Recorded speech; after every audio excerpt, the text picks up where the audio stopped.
Yes, sir.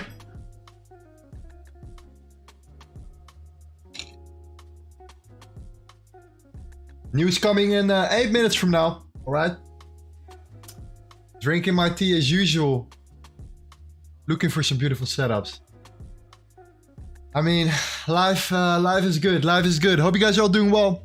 It's a Thursday. We have some important news coming up. We have the unemployment rate claims. It's super important as well to take consideration here. This has definitely an impact on the overall economy, or at least it will show very decent signs of what's happening in the United States right now. So we're going to look at that. We're going to look at the PPI and a lot of interesting technicals as well, because one particular thing that I see right now already is the dollar. Okay, the dollar right now is at an area of demand at this particular moment on the 2 hours. So we already came down massively since yesterday. We have been coming down since, and right now we're bouncing off of a zone. Yet if you look on the 1 minute, we still have a lot of room here. We have still a lot of ground to cover. We're gonna open a bigger screen in a second here, but before we do that, let's see what we have in the chat right here. Let's have a little look right there. Darren says, hello, what's happening, my friend? Hope you're doing well. Welcome back, welcome back. Gratis Blaze, welcome back as well. Ariel, let's go. Benos, let's get it. Khalid, Frixus, Gavin, Dentis, Jamie, Clegg, Free Electricity, I like that. Nick, all in your mind. GT Wardle, Joshua, my man. GT Wardle, as always, you're crushing it, man. You're putting a lot of work in. We've been improving a lot. A lot. Omar, Kenzie, Paulo, Hannes, my man. Hope you're doing well. Johan, David, Leerd, Jassar, welcome back as well as always. Unnamed. Peter, my man. Yes, sir. Rondo, let's get it. Let's get it. Yes. An amazing stream today in the London session with our guy, one of our top tier traders in our community. It required a lot of patience, but that's sometimes the way to go. All right, patience always wins here.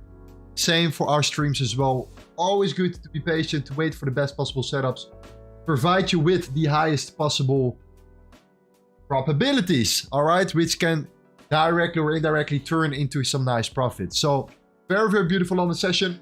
If you guys want to have more information about what we do, you can find that information in Discord. Okay, we have a lot of things that we do there. You can join for free. We have a weekly analysis, tons and tons of things. I will show you guys a little bit later what we're going to do here.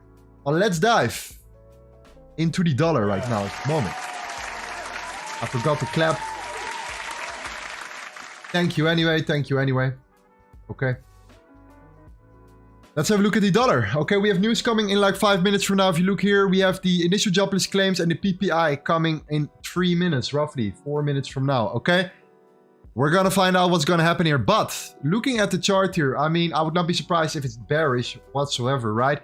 However, if it's better than expected, you never know, then we could face, or we could look at some very solid setups right now. I put these lows there. I marked out these particular lows because these lows are all equally important, okay? Very important lows that we want to see getting broken. Same for the Australian dollar. Same for GU. Just looking at which one is the weakest, and so on and so on.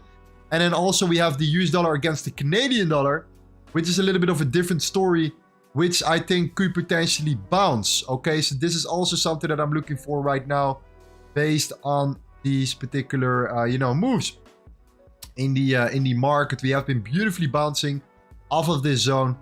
Couldn't be better, by the way. Very clean, very nice.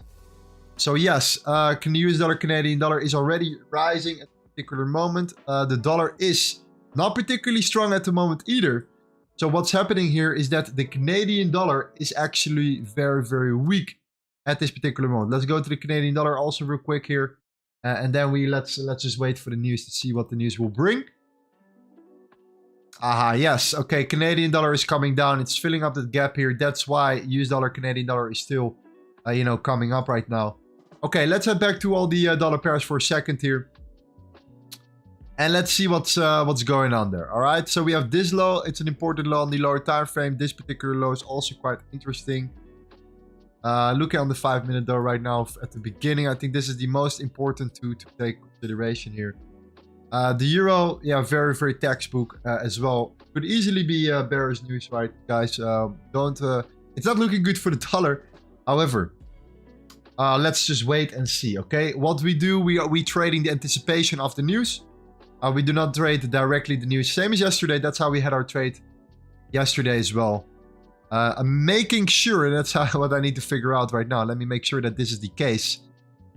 You know what happened yesterday, guys? You guys remember from yesterday on, we had an issue with our trading. Let me see if I can fix this. Settings. Okay. It's okay. We can take partials this time. Okay? And that's what we're waiting for. So yeah, let's have a look at the dollar. And let's see where we can bounce from. We have this particular zone on the lower time frame. We have been coming down already. Could be a bullish sign here. Okay, let's be patient and see and wait for the outcome. Keep you know, Forex Factory open in this case right now. And let's see what we have here. Let's see if we can refresh it. There we go. Coming very, very closely. 1 minute to go. Darren says, hi Lorenzo, are you in any trades now? I think we just started the stream, brother. You just saw me starting the stream. Phil says, hey Lorenzo, how's the stream going? Going well?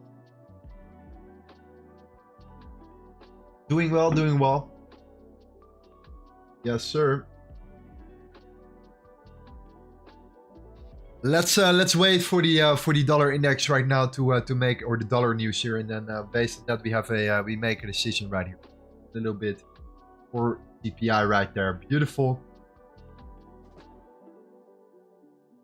Yes, looking at these particular lows here. Okay, they're all equally important. The euro is also super, super important right now here at this particular low. I know it's a little bit far ahead though. We can look on the lower time frame as well in a second here. Such as what we're seeing right now here. If we come down again, okay, I bet it's bearish. That reaction shows a bearish reaction. I mean, it's the first reaction. We don't know what the real you know, outlook is right there. Let me see. What happened? Okay. Unemployment case negative for PPI. Still loading right there. Negative. And a core PPI. Not looking good for the dollar, guys. The whole week.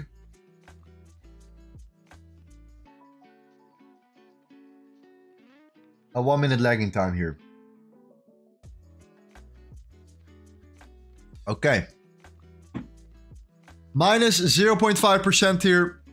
And a 239 initial jobless claims. 7,000 more than the forecast was. Okay, 11,000 more than the previous.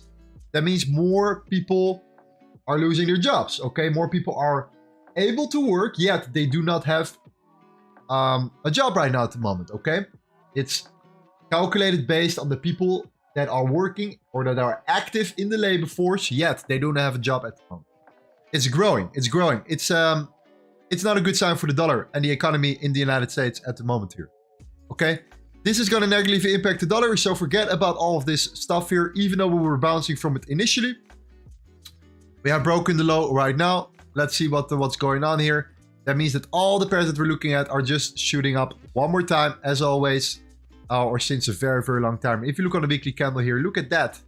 Look at what we have seen in the last couple of weeks here with EU right now. We're talking about a serious 15 or 16% gain on the euro US dollar, which is, if you think about it, astonishing. Okay, it's massive, huge. If you think about currencies and the you know, the difference between the strength. Okay, imagine being a US citizen doing business in Europe, so whatever, right? You lose 15% or more, 20% of purchasing power on your income. So it's very, very bad for the economy and for the dollar itself right there. Not looking good. Australian dollar though. Okay, what happened there? Okay, if you look at the Australian dollar, we saw, of course, obviously that we saw the exact, you know, an area of supply right there. We tapped into that resistance layer and we got rejected very, very quickly here. Okay. So what do you see there? Okay. I think that we have been discussing this yesterday as well. We're looking for, and especially when we're seeing a massive expansion, we're looking for some sort of, you know, sell-off eventually, a small correction, right? Same as the CPI yesterday. Massive spike up. And then after that, we saw, this is a weekly candle, don't get me wrong. This is not a lower time frame. But we saw a massive expansion, okay? And after that, you see that, you know, after that expansion, you know, people start taking profits when they see things turning again. Look at fearful, they execute, and this is where we can come in as traders, benefit from that. Okay, the bigger the expansion, the better it is for us to look for opportunity. So yeah, a little pump, not too wild though, not too crazy at this particular moment. So the dollar right now, yes, okay, the dollar has been coming down here. Let's zoom out a little bit. We are now in this particular zone. Still, I think we're bounced from somewhat at this level. Let me see if we bounce from here.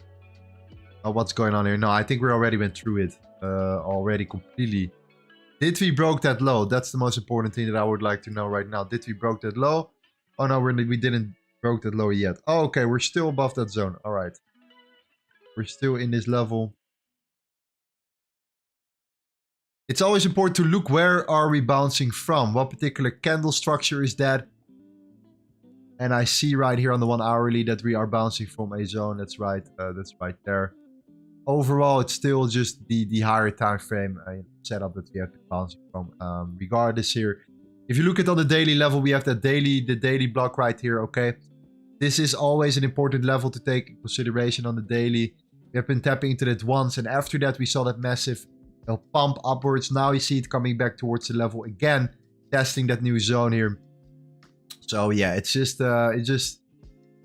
you know, negative news yet a lot of support at the same time. So we're kind of in between, you know, bad, you know, a lot of weakness for the dollar, you know, but also at a crucial area of support on the higher time frame with the dollar as well. So this is what you see right now. You see an instant bounce from that same level. So let's see how the currencies are reacting to that. Okay, the euro by far, you know, reacting quite strong to that reaction in general. The British pound is actually reacting quite strong, I have to say, to that reaction. So it's actually not really coming down as much as, for example, the euro or the Australian dollar is doing. This is always good to take in consideration. We're just simply looking at the market structure of all these different pairs right there. And then, yeah, then we just wait patiently until we break. And then we potentially can execute right here. The US dollar, Canadian dollar took out that low. I think there were a lot of stop losses built here from people that entered this particular level. All these are taken out. The question is, what's the next step right now? Are we going to come down? Yeah, this is where you have to stay out of the market for sure when you see this happening here.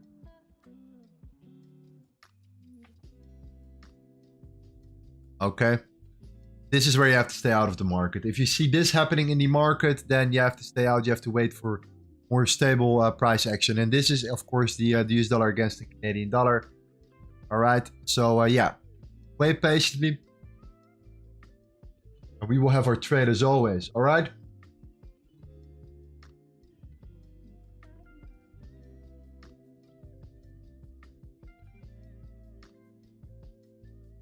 Beautiful.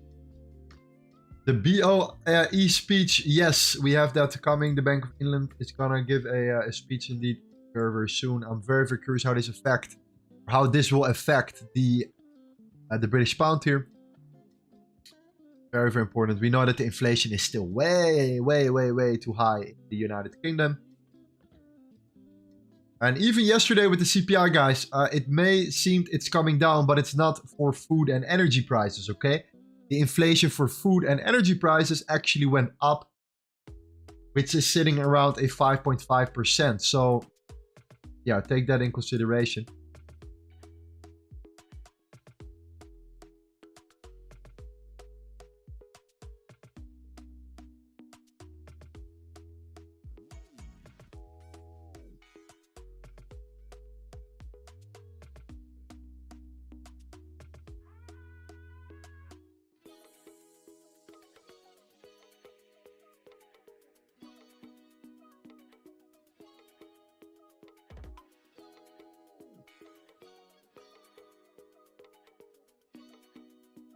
What do you think about the M basket? Yes, that's a good point. We're going to look at it in a second here. I just want to make sure that we have some setups ready for today's stream. If you guys like what we do, then please smash that like button. It helps the channel grow. And with that, we can do more stuff. We can give more back. You know, it works very well. So thank you. GU recovered completely, yes. So be careful. Well, actually, we're coming down here. We recovered in that sense. If we actually corrected straight away back down. Yeah, very, very interesting. The question is, are we going to break that low? That's where I'm looking at right now. Are we going to break a low here? Because that will show us definitely a nice and interesting, you know, change in momentum here, especially after that major pump. Okay. Super important. Absolutely. Can you quickly explain what the PPI is? Yes, sir. So the PPI is pretty much the wholesale price index, okay? It's not the consumer price index like the CPI, it's the wholesale. So it's for businesses, all right? So it's important to always have a look at the PPI, so what's happening on that front, okay? CPI is more related to the consumers. Oh, there we go again. I bet. There we go.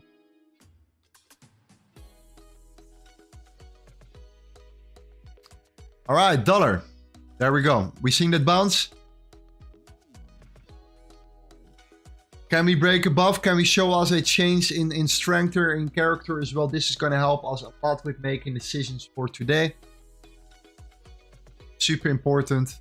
What is the dollar really going to do? Okay, not just what is the dollar potentially, you know, doing right now at the moment. We also have to wait a little bit longer due to the fact that, of course, we know that the real price action will always come in.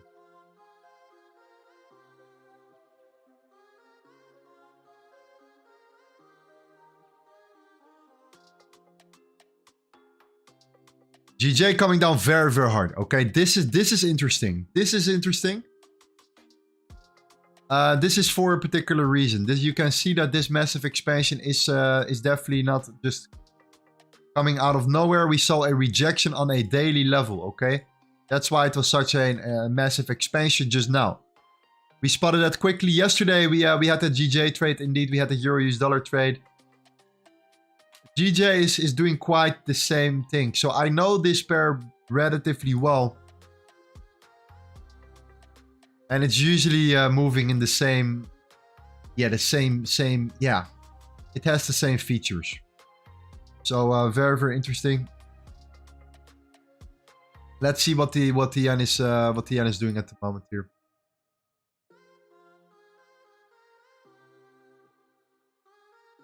Yeah, indices down. I do believe that this is the plan for today. I think that we're going to talk about this in a second here, but I think that the stock market indices can start coming down a little bit today here.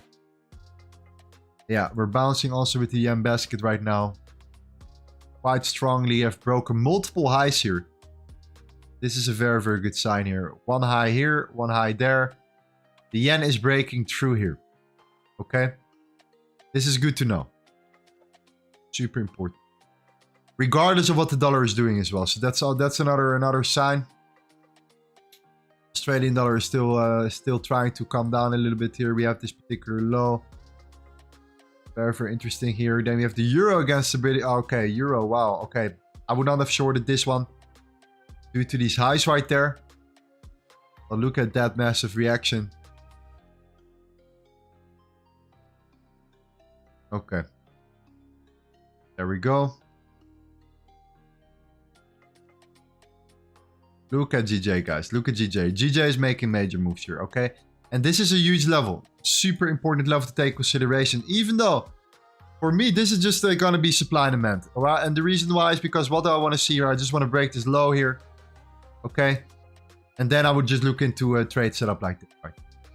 Pretty straightforward to me. Okay? Might take a setup on the lower time frame, you know, coming into that zone, tapping into that area, and then looking for downside potential here. Okay, that's the ideal. Breaking that low, coming up, coming down, and making that move here. pretty textbook, but this candle structure is asking for a beautiful pullback to the downside here. So yeah, GJ, keep a very close eye on GJ, especially if the yen decides to recover a little bit. I'm gonna set an alert there. So that one is then done. Okay, completed.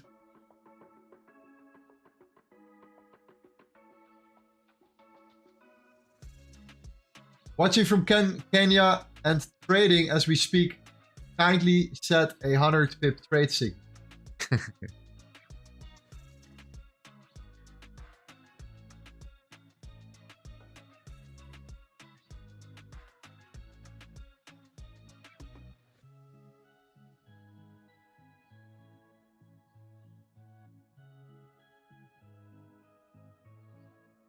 Okay, gold massive move to the upside. Right. All right. So also I want to have a very close look on the Nasdaq right now as well, guys, because the Nasdaq can make some moves here today. And in my opinion, I think that the Nasdaq can come down here, and the S&P, you know, as well. I think that all of these particular setups or all the indices today can potentially make a move to the downside. I think the VIX is looking for a recovery right now. You can see already that the USD bounced very well from this particular area of supply right now. We're already getting rejected by it. In the 30 minute, we tapped into it twice and we came down, broke structure to the downside. If you look on the 1 hour chart or the 15 minute, we have some ground to cover still, but you know, this is again some setups here. So what I'm looking for in essence here, besides the scalps that we're going to do later this stream, is just a couple of setups that I'm potentially interested in holding a little bit longer. All right, so I'm talking about, you know, a couple days rather than a couple hours. So yeah, one of them could definitely be one of these particular indices here, like the Dow Jones, the S&P, or the Nasdaq. Short. That's one layer. The rest is purely scalping here, and we need to see and wait for the dollar to see what the dollar's final direction is going to be, because based on that we will have an eye on gold. We will have an eye on all of these other particular charts setups that we can then you know, execute very well. Let's see what you guys are saying. Let's have a little look here. Okay, can you all go over your scalping strategy a little bit? So we start out with looking for a bounce from any pair. It can be a rejection of an area of supply or a bounce of an area of demand. That's number one. That's the first layer. Okay. The second layer is then the trend line liquidity that has been built up on the lower time frame, usually, which can be very beneficial.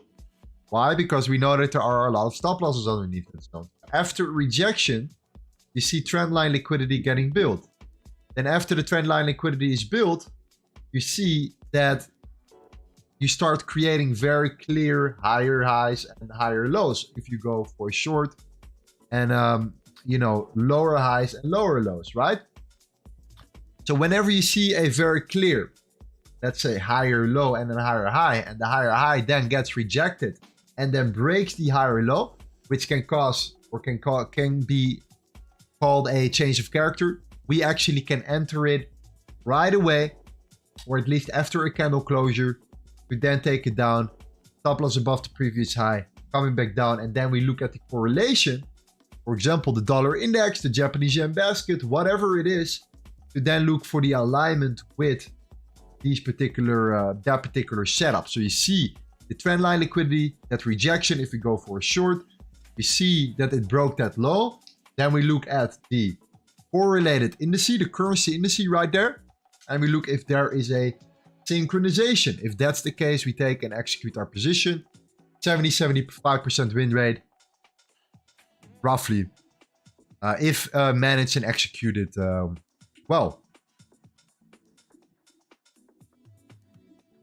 That's the game we're playing. That's the goal. That's the trade sellers we're looking for. Why do I do that? Well, I want to provide you with a higher win rate. The reason why is because when you guys are coming on stream, you cannot watch every single stream. we want to be winning as much as possible. Okay. We have some other strategies, of course, in our Discord and so on that we can take with a lower win rate, with a higher risk reward, and so on and so on. But for the stream, it's always nice to have something that wins more often, because you know, it's beneficial for every one of you guys, especially for the people that can attend or cannot attend every stream. Gold is moving again to the upside. Massive expansion right there. Beautiful bounce. We saw this one yesterday happening here. Oh, this was already on a Monday, of course. We saw that bounce right here. We have been coming up ever since. Everyone's thinking that the gold is gonna, you know, kind of reject right here, but it's not really the case right now. And same for Bitcoin. We are coming or trying to push a very important level. I'm very excited for it to be above the $32,000, because that could indicate a turnaround here for the Bitcoin price. So that's the introduction here. Let's really go over now the setups that we really want to trade for this session. And let's just wait patiently for these setups to play out. So let me know if you guys see something that, you know, that aligns with the strategy I just explained. Okay, if that's the case here, please let me know. Because based on that, we can, you know, we can set up a few charts, wait patiently, wait for the execution, and then continue with there.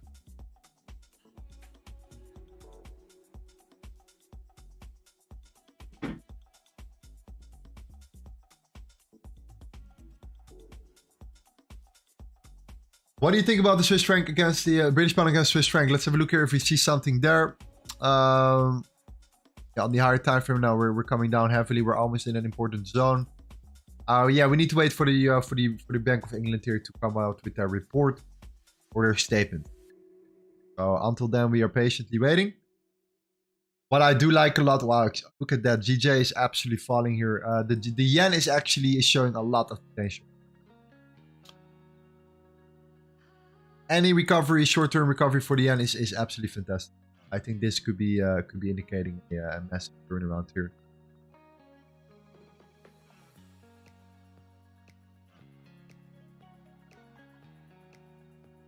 What trade are you in right now? I'm not in any trade right now. Yet, at least.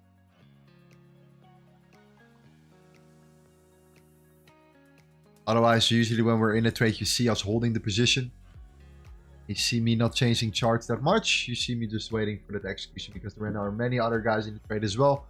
And then based on that, of course, we manage our position there.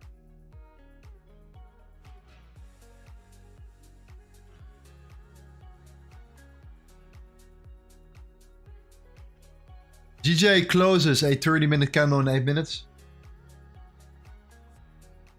SMC Frida says, can you go over some of your scalping strategy? I just explained it. Either your stream is lagging a little bit, or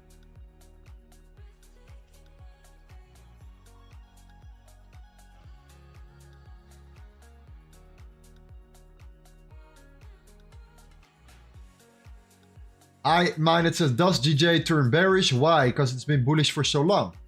Well, maybe that's why. Maybe that's why. Who knows? What I see is that the yen is recovering here. The yen is recovering quite heavily right now at the moment, which we expected also. If you look at our analysis on a weekly basis, weekly analysis here, we talked about this already. We have been coming to very crucial levels right now for the yen. If you guys can see that, we tapped it, so we almost broke it, but we managed to stick around. We broke multiple highs right now, so extremely strong reaction from the yen. This doesn't look like a fake out whatsoever. This doesn't really look like a fake out to me. This is just going to be a, in my opinion, a massive turnaround here. So this could be the moment for the yen to maybe pull back one more time. Then after that, just keep going up. That would be the ideal case scenario. So yeah, amazing. I like what I see for the yen. I like what I see for GJ. So GJ short is going to come later. Okay. We have our eyes on it right now, but yeah.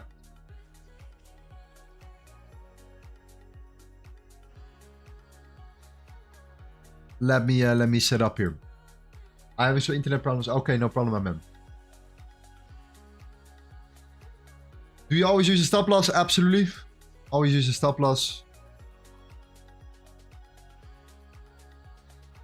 Doesn't matter how wide my stop loss is sometimes, I do use a stop loss.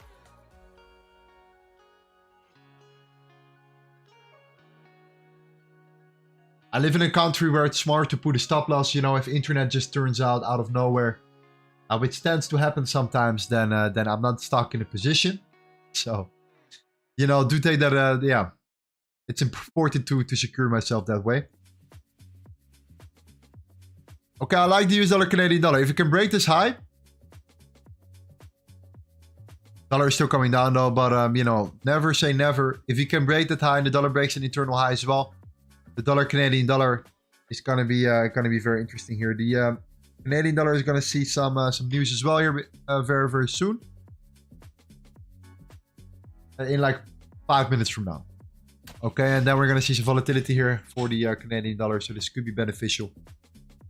I'm gonna definitely keep this one open. Potential buys be above this level.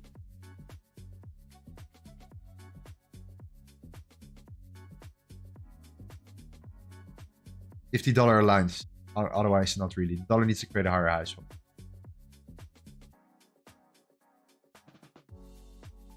Just setting up a couple of setups right now.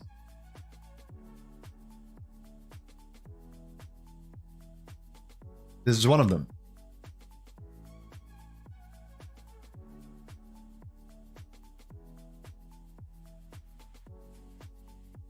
Vicious says your life depends on internet. Well, my life doesn't depend on the internet.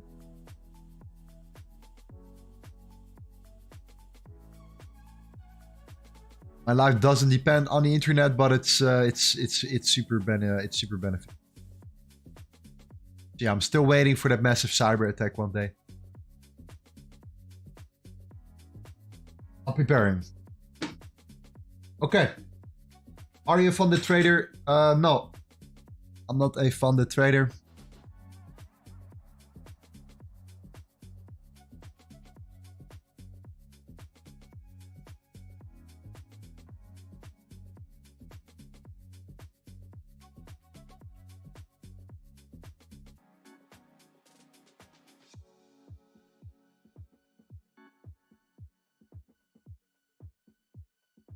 All right. That's one. Let's look at the dollar. The dollar, keep a close eye on the dollar right now. Even though you're coming down here, just want to see how far it can go. We are coming into that next zone. This is a zone that I highlighted right here. We are now in that 2-hour zone here. Okay, we're coming back into that level, or the daily level here. Okay, we came into it one more time.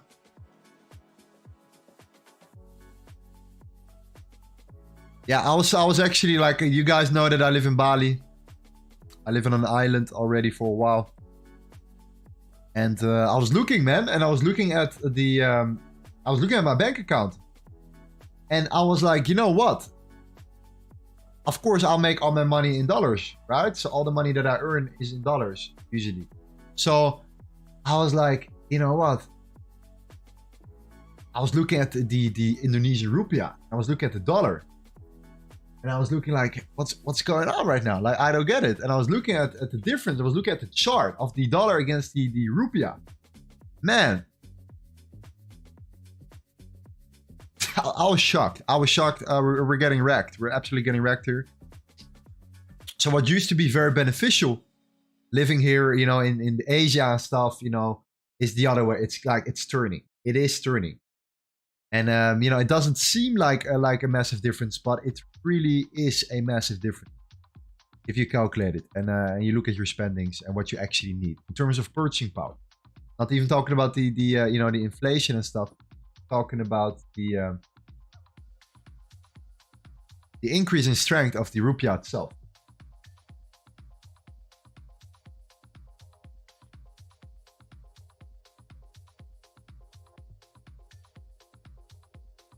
Why not trading euro? Yeah, it's a good point. It's a good point. I never trade in euro. I have nothing to do with euros. Nothing to do with euros in my life. I convert. I do convert money to euro all the time, but I do not earn in euros.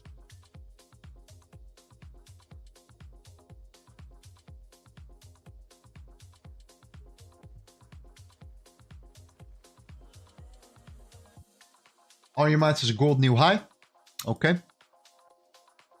If you look on the weekly. Almost, not yet.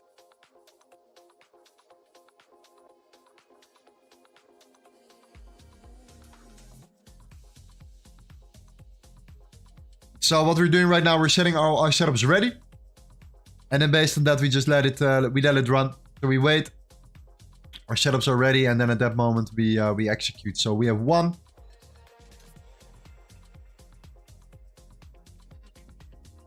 Usually it's like GJ, Euro, US dollar, you know, like GU, gold, and sometimes like the S&P 500. That's usually what it is.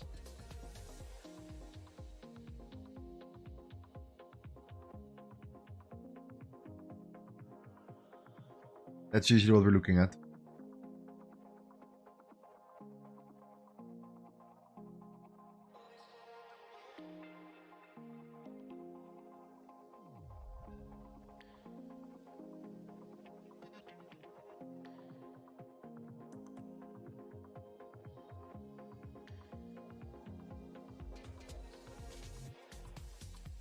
So the goal is to spot a strong currency and a weak currency on a lower time frame, and especially a shift.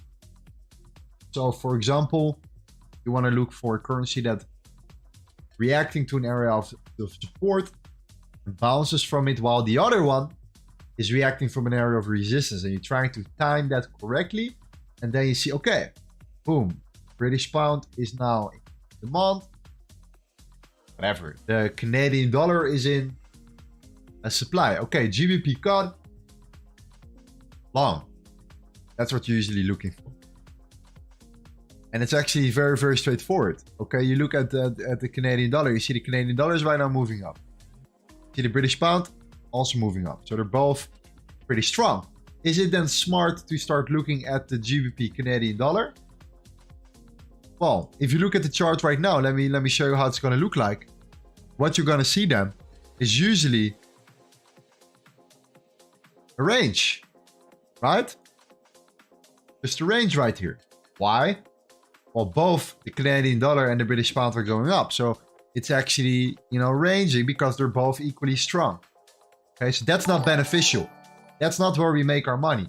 We make our money by looking and spotting weakness and strength. So we're looking for the contrast. The contrast is where we thrive, okay?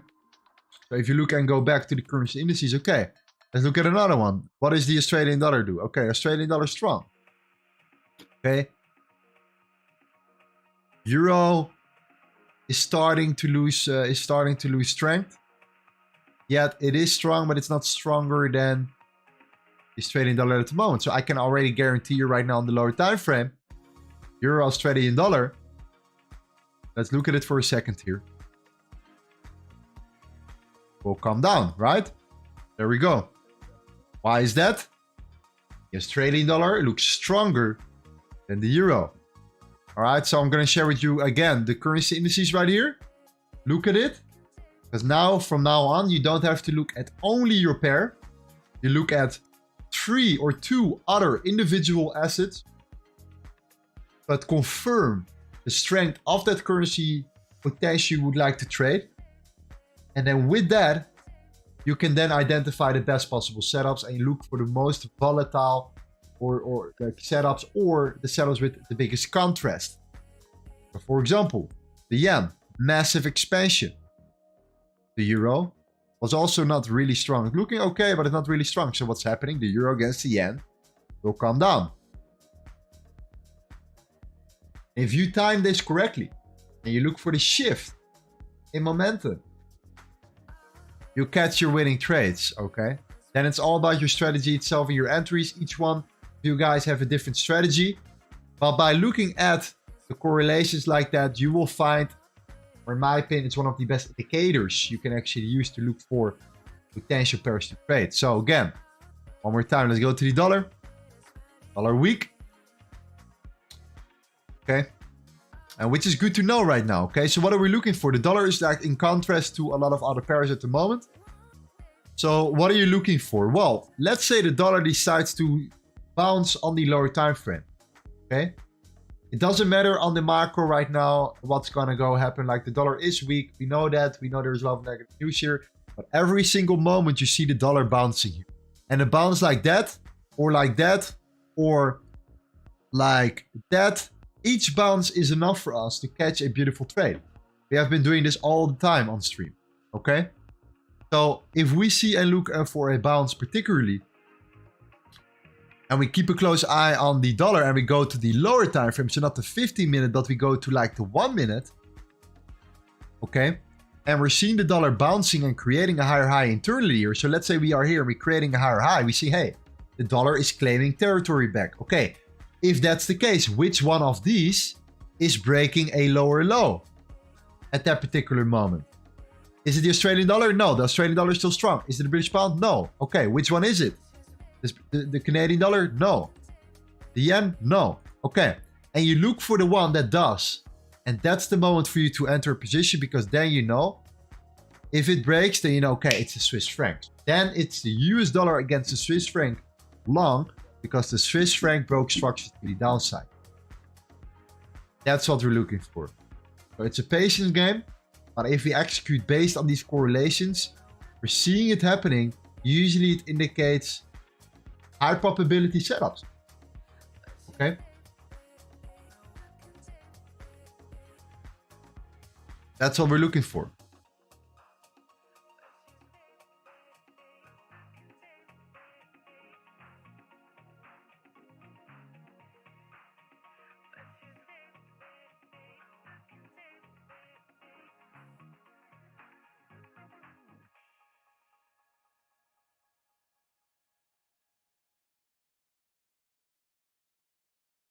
So, for example, if the dollar does that and the Canadian dollar comes down, we have the news coming from the Canadian dollar right now, which is super important. We will see something happening with the US dollar against the Canadian dollar. Based on that, we will have a win here.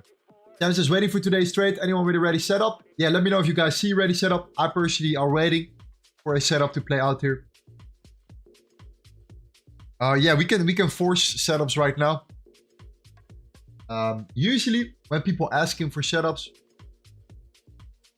usually it's not a good sign. Usually it's not a good sign. I'm not saying that this is the case for, you know, you in this case, but usually it is.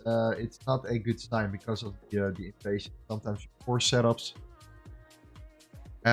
which yeah, it can be the case. But if you guys see something, fantastic, beautiful.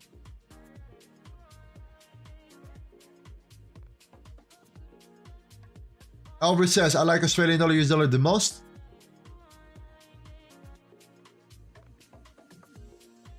Alright, let's see if the Australian dollar is losing territory right now here. Okay, US dollar, Canadian dollar is coming up towards crucial levels here. If you look on the 4-hour chart, let's zoom. Yes, you have these gaps here. Don't focus on that. Okay, you can also always use the high Kanashi candles right here. Kind of can give you more of an indication of candle structures right there. I can already show you in the 4-hour. Look at what we're doing here. You see already that we are in an area of supply right now. Okay.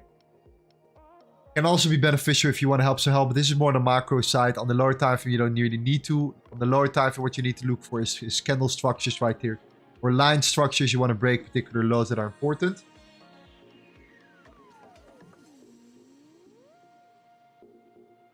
And then based on that, we will find out here.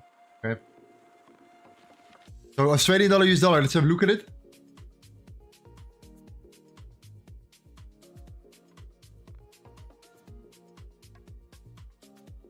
Yeah, we are in an important level here. We are in an important zone. This is on the 4-hour chart. Or 3-hour chart. We are still in that level. Yeah. What's happening on the 30-minute? Is that the reaction there? Yeah, okay. It's actually on the 30-minute. Sometimes you have to adjust your results here because you see that it goes to the lower time frame and it actually gets rejected on these lower time frames. So it reduces your zone, which can be beneficial. So you see right now that the Australian dollar against the US dollar is in that resistance layer. This is what you're looking for on the 5-minute. You go to the lower time frame. You can even go to the 1-minute right now. This is what we're talking about. So let me know, guys. I'm gonna ask you guys a question right now for a second. Which low do I need to highlight here? Which particular low do I need to highlight? Okay. Let's see if you guys know here. Which particular low do we need to highlight in order to potentially trade it?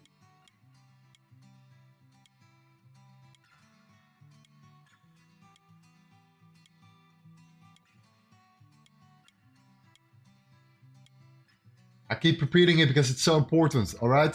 67530.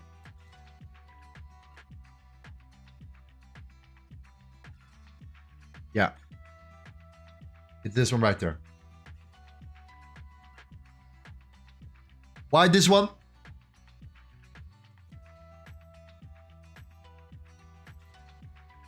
You would say, okay, it could be this one, right? But why is this one not the one we're looking for? I mean, it can come down right now, but it can also bounce from this level. Right? It can also easily bounce from this zone. Why is that?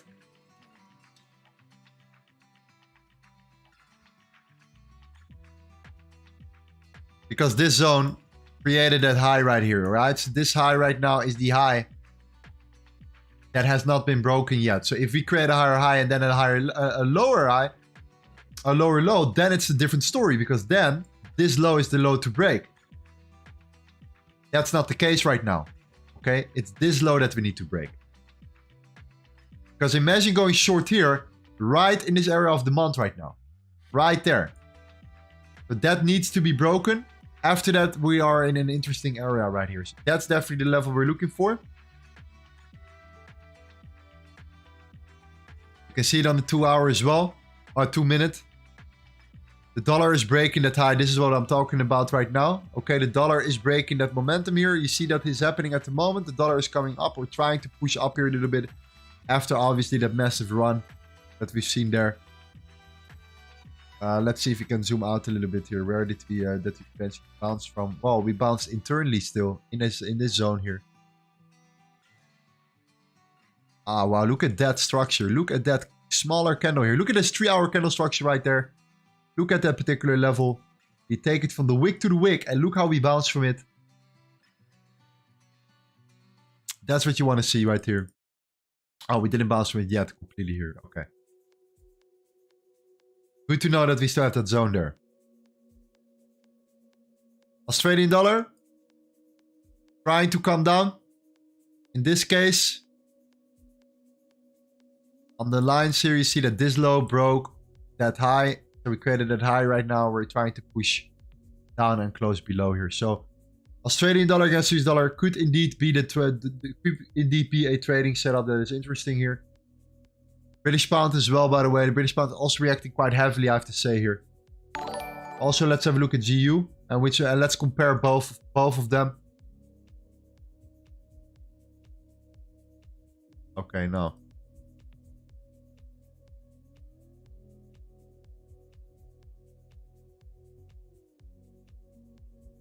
No. And for GU, we have to break that complete range. No. Australian dollar against US dollar is interesting.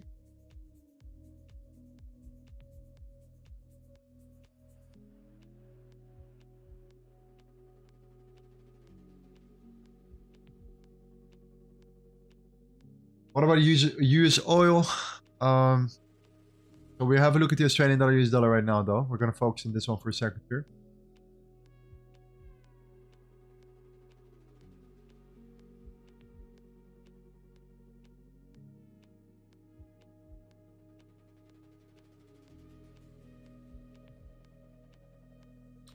And let's zoom out on the daily here. We had a massive spike yesterday. I think it's pretty straightforward, to be honest. I think this is just more macro stuff here. It's just more. We might pull back one more time, but I think that this could be the reversal for US oil here.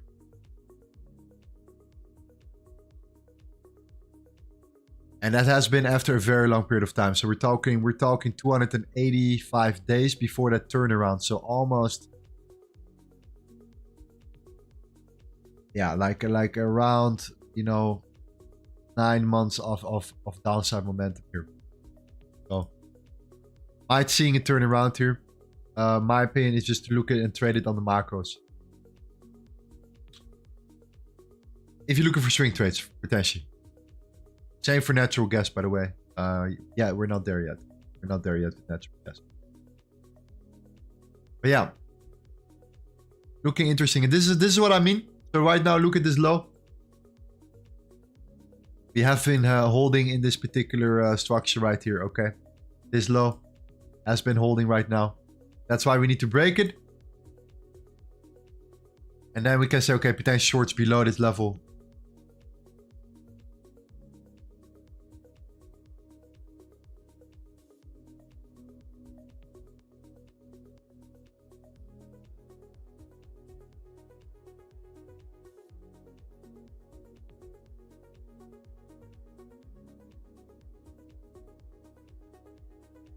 Lorenzo, man, you hyped me up so hard on crypto. Yes, this weekend we're going to trade crypto live on stream.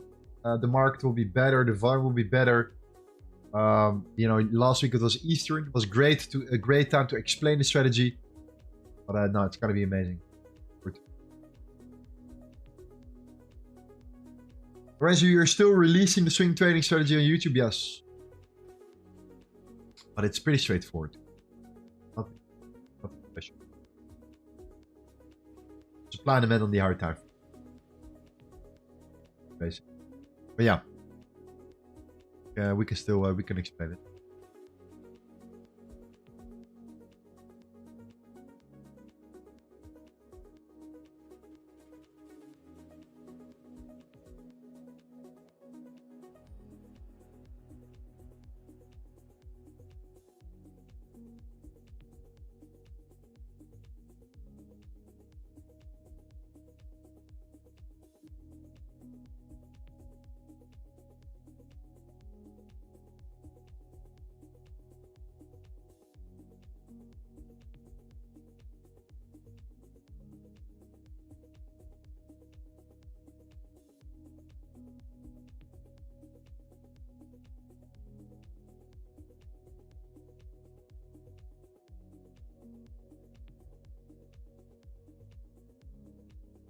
Okay, let's be patient here. We have that minor gap here. Would be nice that this could get filled, but at the same time, when looking at the dollar right now, the dollar is yeah, still not super convincing. I think we could make one more push down here. So let's be patient here. But that's usually the setups that we're looking for. We had a beautiful run. That last parabolic move to the upside here.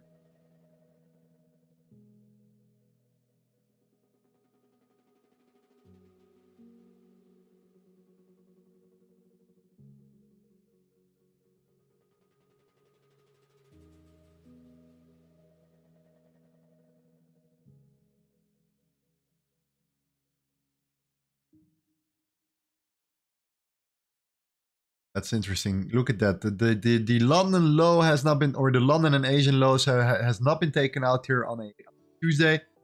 Not been taken out on a Wednesday. And also not on a Thursday, I mean. And not on a Wednesday.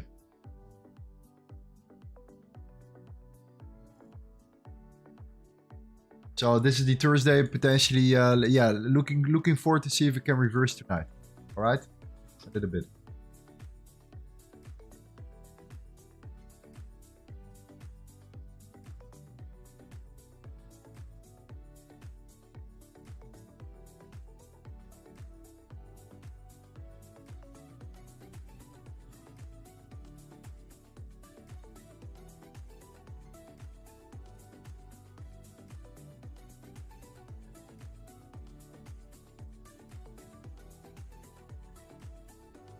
Guys, do you place trades for investors? Yes, actually. So look how check GJ, is it pulling back? Is that the case here? If the dollar is pulling back, usually that indicates that the yen is making a smaller pullback. Is that correct right now? Is the yen gonna break below that level right now? Gonna see pullback here? It could definitely be happening here. Look at the 30-minute. We are now in that zone here. For the 1 hour, it's even more clear. Now the 30 minutes actually the zone I'm looking for.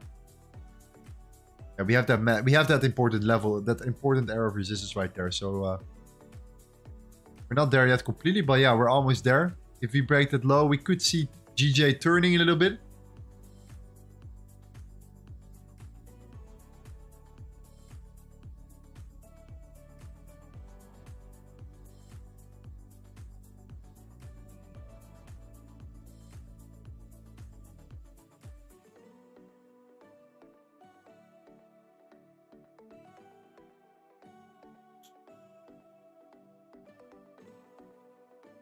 Yeah. We have been coming down so rapidly here. We are now almost back at that low. Let me look on the 3-minute chart.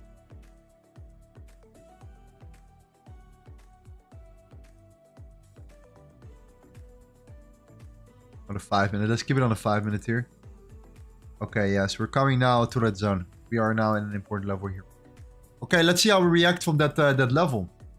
Okay, let's see. Very curious to see how that goes with the yen and GJ right now.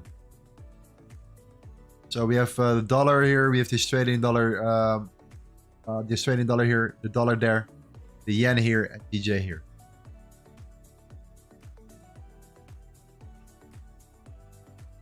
Set an alert here for sure.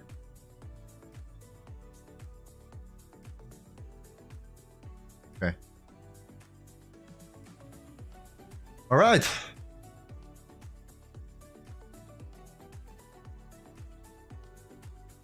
As I see, Frito says, Lorenzo, this live has helped me learn your scalping better. I've been looking at it wrong. I just wanted to say thank you. Thank you, my man. Appreciate it, brother.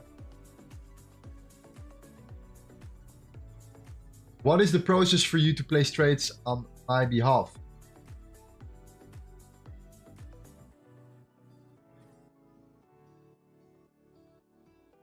This is some private information, so this is what we have to figure out here.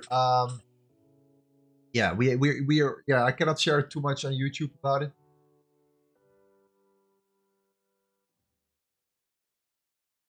It's kind of confidential as well. In regards to private investors we're working with.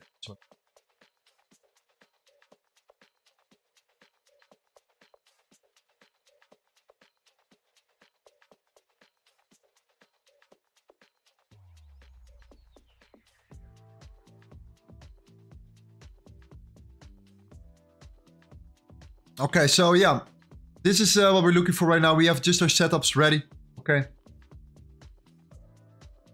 GJ can easily make a turnaround. At some point, you build so much liquidity here that you have to come up and retrace at least, back to some normal levels here. Like equilibrium. The yen also, eventually will have some serious resistance right now. We'll face some serious resistance at some point here. Okay, and the reason why is because we had such a massive pull or push up here that at some moment you're overextended. You get overextended and it's a little bit too much. So at some point you need to react. It can be a short-term pullback, on the lower time frame and followed by continuation. Okay, can happen.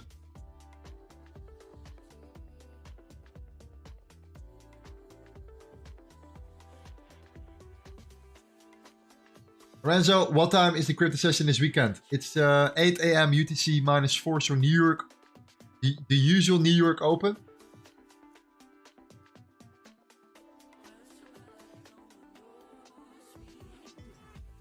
But of course, in the weekend there is no New York open, but it's the same time. Okay.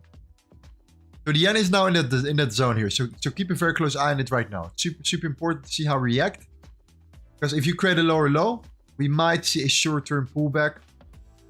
That's what you want to see, at least. Until then, don't trade the British pound against the yen, of course.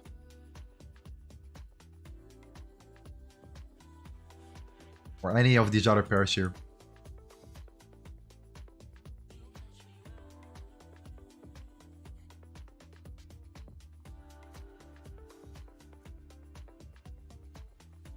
Just has to do with the yen break in particular levels. That's all that we need to know right now.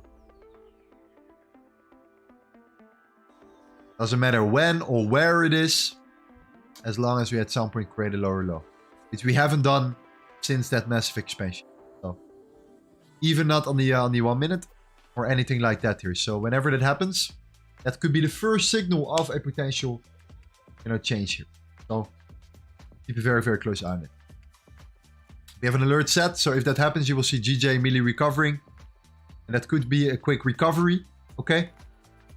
And if you see that recovery happening here and you see the alignment between the yen and the British pound, hey, we might see a pullback. We might take a small trade to the upside. That's usually the way it is.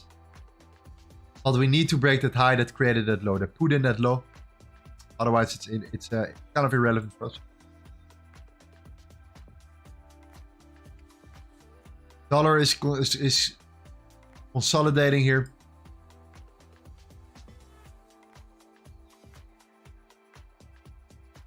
We have the opening around 5 or 6 minutes, so that will give us more of a climax right now based on what we are looking for. Well, we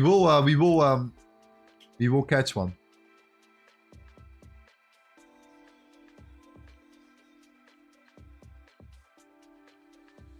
What do you think of GJ for an hourly trade? Well, we can look at it right now. So if you go to the 1 hour, you have created a higher high. Then I would say look at the 30 or 50 minute. But my suggestion is, if you want to look for a trade, I would look for 1 minute trade.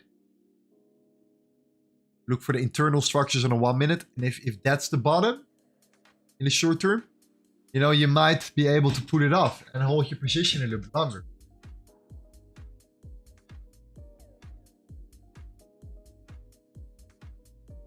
Do you trade other Japanese yen other than EJ and GJ?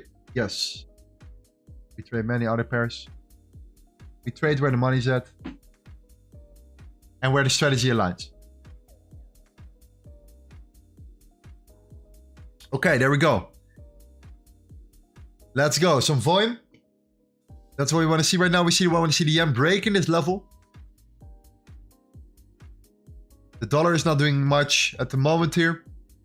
Okay. I have a close eye on GJ.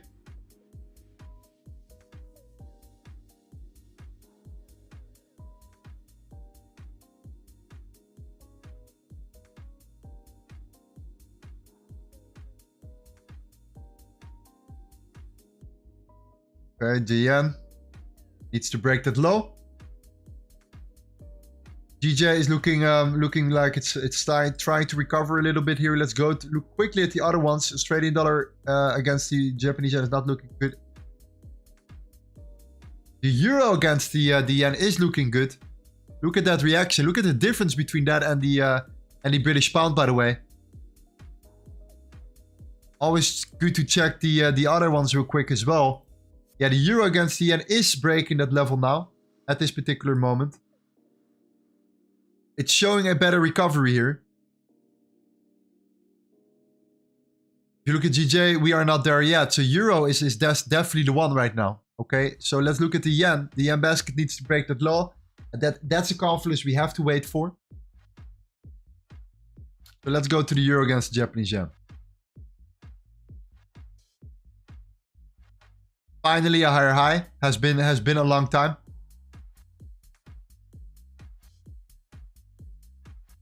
We also have a zone right there. Keep that in mind, of course. On the lower time frame, we have just a regular area of demand here as well. But what you want to see right now, it's super important for us to look for, the yen breaking that particular low. Because if we hold here and we're looking for the continuation, we know that what will happen. We're going to go up again. The euro against the Japanese yen will come down again. We then come down.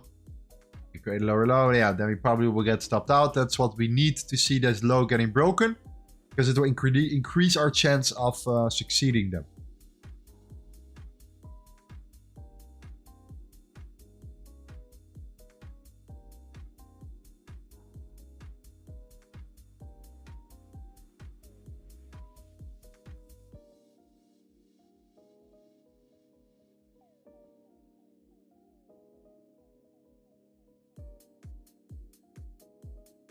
So yes, potential buys here for the euro against the yen.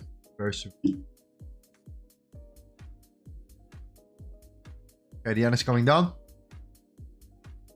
Let's look at GJ. How GJ is reacting. Still important to look at. And the reason why is because of the alignment. So for example, the euro is stronger, which is good.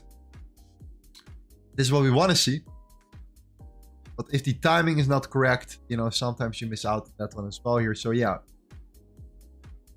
If we break this low and at that moment the euro is coming, you know, is retesting this high. For the continuation, we have our entry here, stop loss there, take profit. Yeah, somewhat in the middle of that range, a bit higher, depending on where we at. So the open is in 2 minutes. This could benefit us here with the yen, especially the yen usually reacts very well to the open. So it's important to look at what the yen is doing here. There we go. Waiting for it to come down.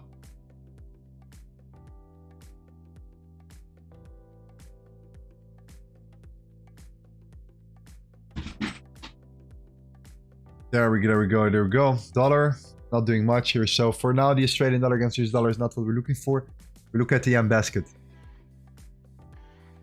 Yen-related pairs right now. Rejection point. That's confluence number 1. Clear structure. Okay, very clear trend line liquidity. Higher highs and higher lows. Have not created a higher low or a lower low since that happens, and the euro is already creating a high. Usually a very good sign.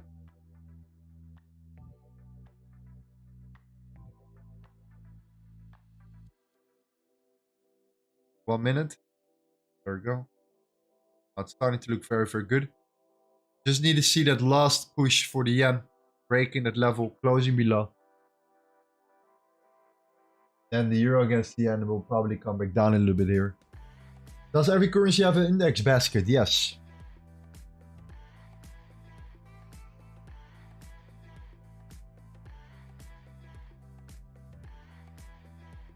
Okay, let's go. Let's break the low. We have the open now.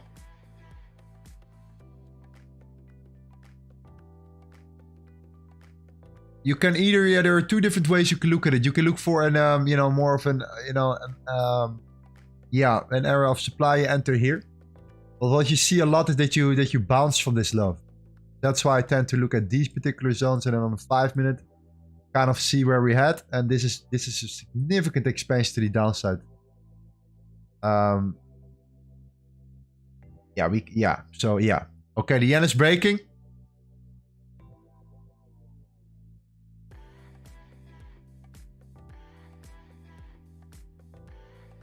There we go.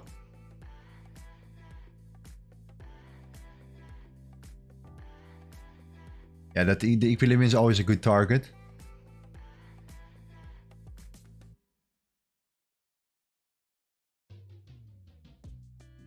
And then just stop loss just underneath that low.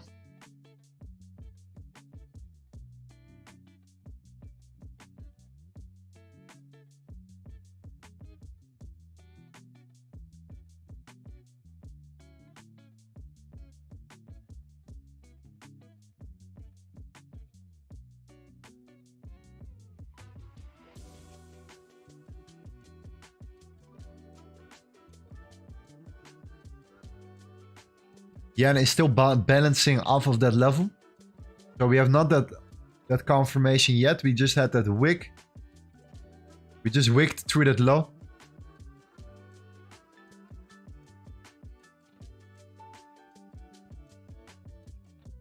We need to see closure below that. And GJ is starting to creep up as well here. So there is potential there. Okay, especially if the euro decides to move without us. Then GJ is still there. Okay? So that means potential buys here above this level here. Okay? If the yen truly decides to come down and we have that confirmation.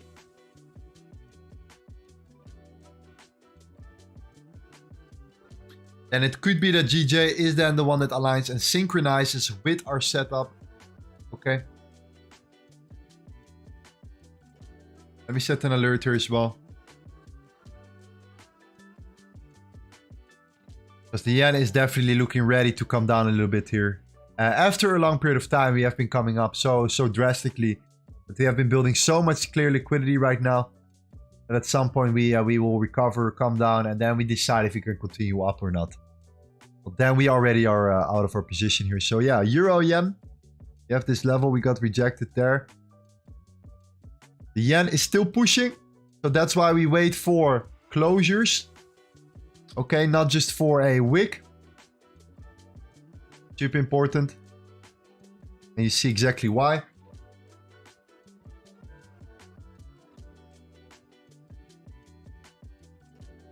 The high says 90% on short on EJ.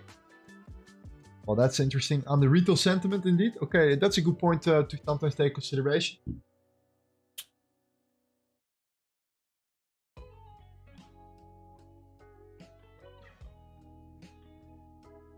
That means at some point that, you know, like the way it works is when so many people are short,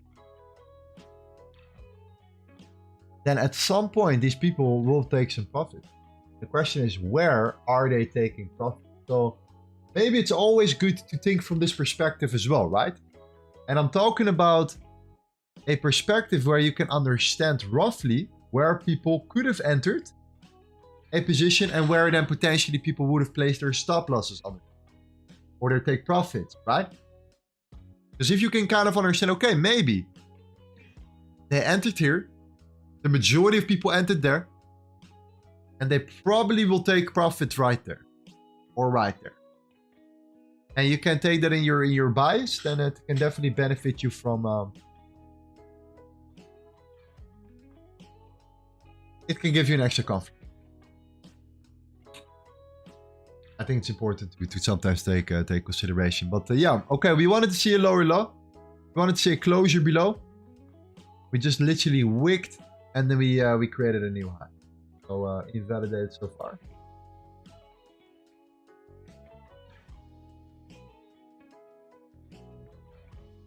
DJ created lower low, okay. Unfortunate here. Same with the euro against JPY, right? It seemed like amazing. The moment it broke. But why didn't we enter yet? What is the reason? What is the reason why we didn't enter? Because the yen didn't break and close below the level. That's why we use these baskets. That's why it's so crucial, so important. That's why we use them all the time. No FOMO needed when you see that. It would have been a completely different story if the yen would have broke and actually closed below. Just a closure. Usually it indicates it can still go up, but usually it indicates more certainty that we're going to see a short-term pullback, especially after a massive expansion like that. That's why that week was so important. So yeah, there is no need for people to enter here. And when people trade, you know, supply and demand, and they trade SMC, they think, okay, you know what happens now? On the 1 minute, they see, oh, we created a change character to the upside. Okay, beautiful.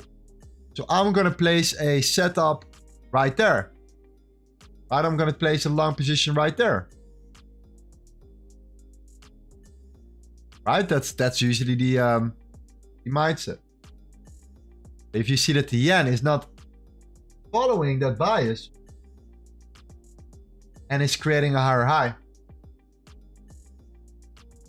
then you might not take it, right? So that's why you can confirm your bias, you can confirm the setups you trade, looking at these baskets all the time.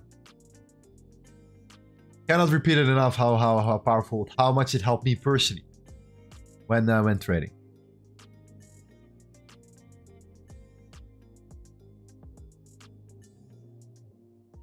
Dollar came down, the yen came up. Negative correlation there. Let's get back into the currency baskets right now. Let's continue our search.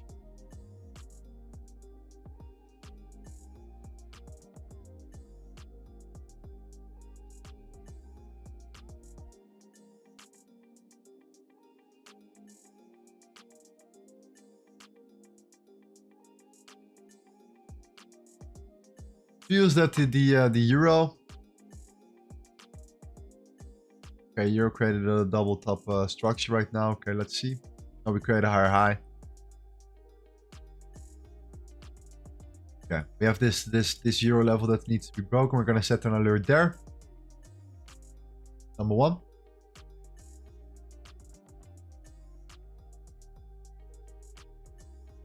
Canadian dollar.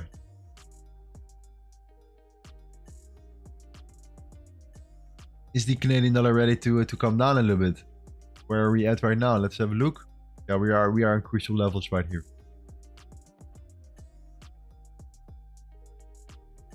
Okay. Canadian dollar.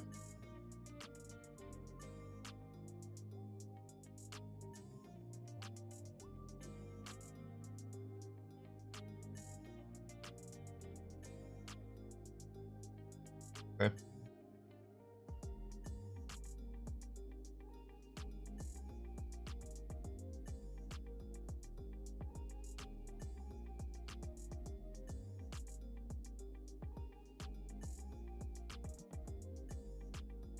The rest all going up. It seems like everything is just continuing its trend at the moment. We're not seeing a shift on the lower time frame. VIX also still coming down. New Zealand dollar. Swiss franc.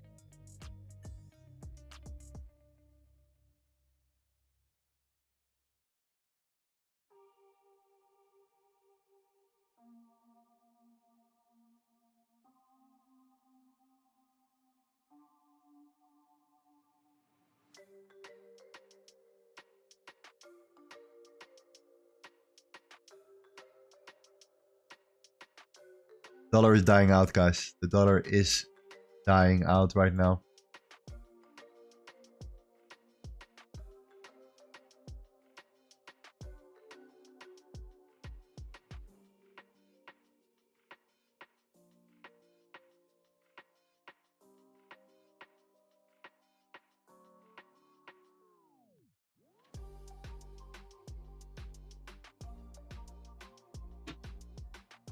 There we go.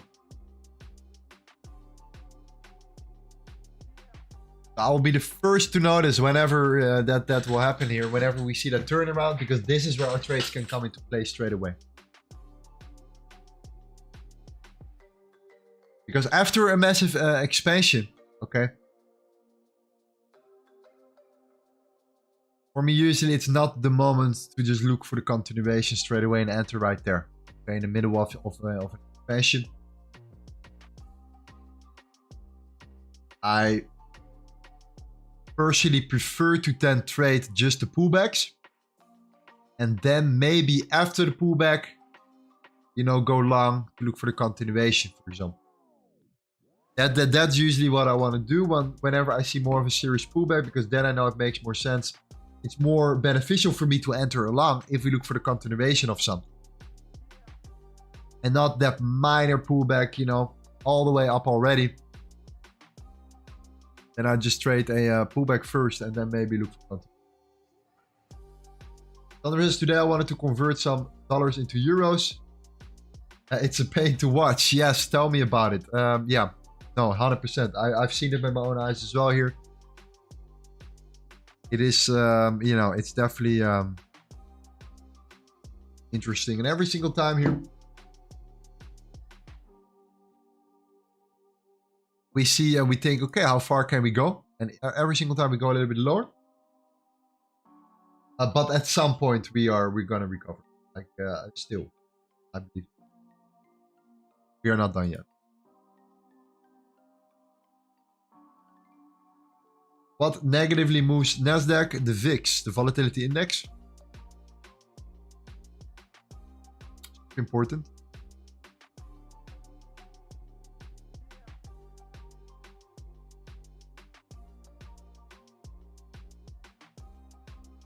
Possible bounce from the weekly wick. Yes, let me highlight this one indeed. Thank you for sharing.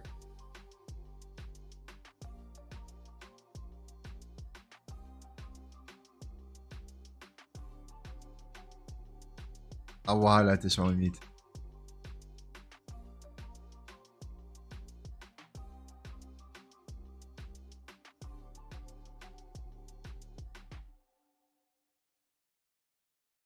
It's an important level to definitely highlight, for sure. Absolutely. So based on that, we will have. As I was going this month so far, I'm in drawdown now. Pretty good. I mean, we had some crazy news, of course, during the last 2 weeks, so. But I'm not in a drawdown, no.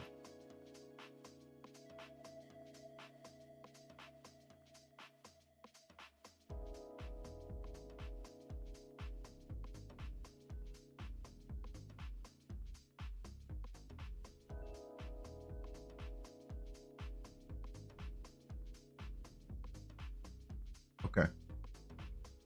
Alert set for the yen. Let's see how far the dollar can go. If the dollar can indeed go to that weekly low here. Let's see how we react from it. All people were taken out right there. On the euro against the yen.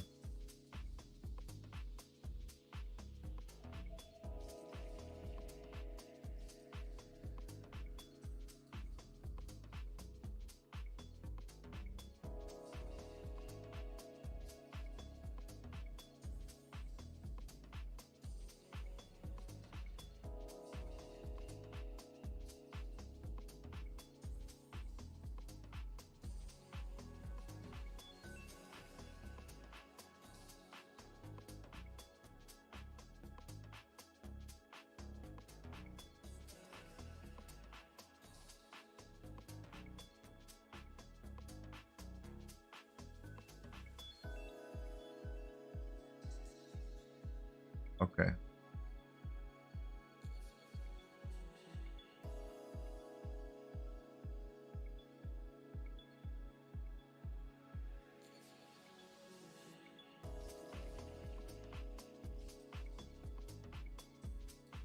You have news coming here. We had some Canadian dollar. That's actually happening right now at the moment. Then we have the British pound also. But nothing spectacular for the rest of the day here. Tomorrow we have the retail sales and the core retail sales. This is yeah, the retail sales are important as well.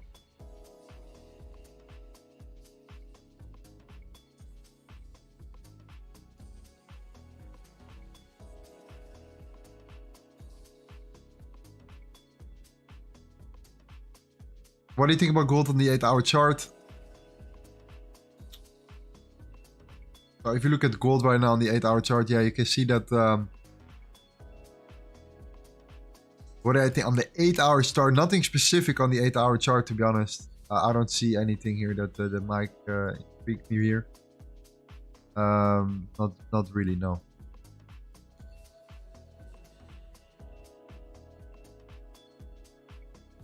I mean, yeah, okay, yeah, I know what you mean. We're in that zone here. Yeah, so far nothing spectacular yet. No, I don't see anything on the 8-hour specifically here. Yeah, if you ask me.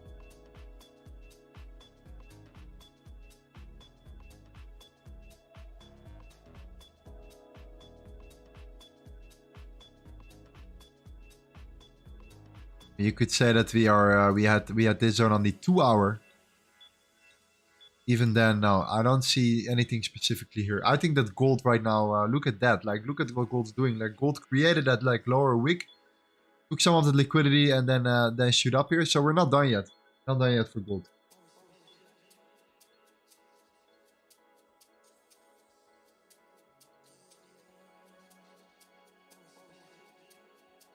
Yeah, we were talking about you know, that low of gold at 1620.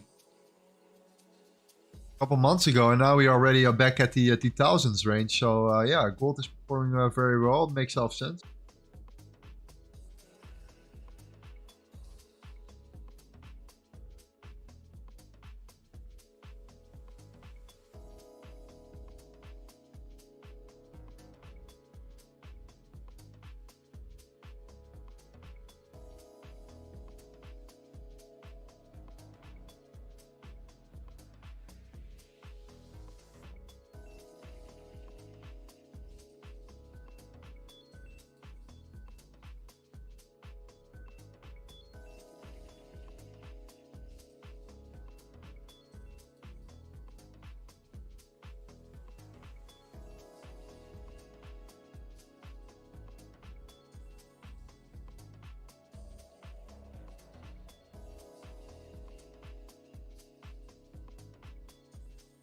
Look at the dollar index soon reversing.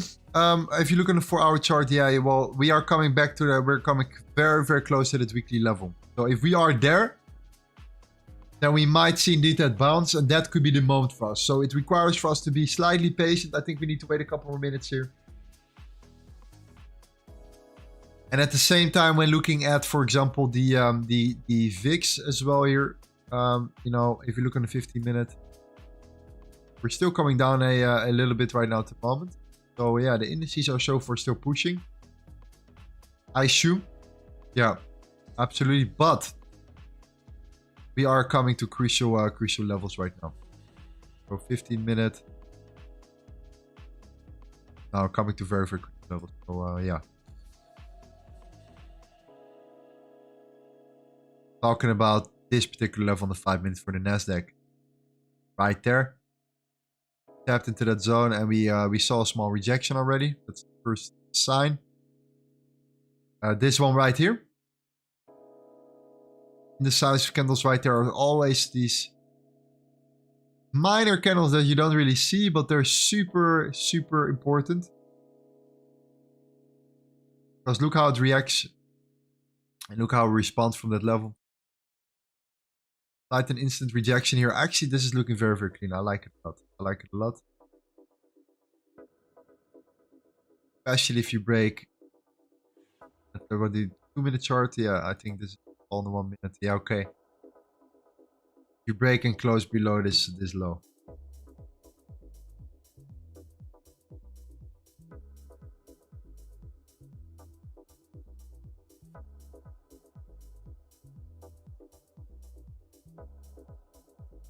Let's look at the USD.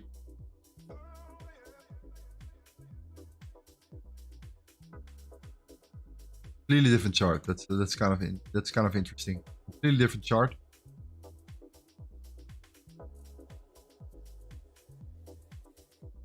Oh, the Nasdaq is looking better.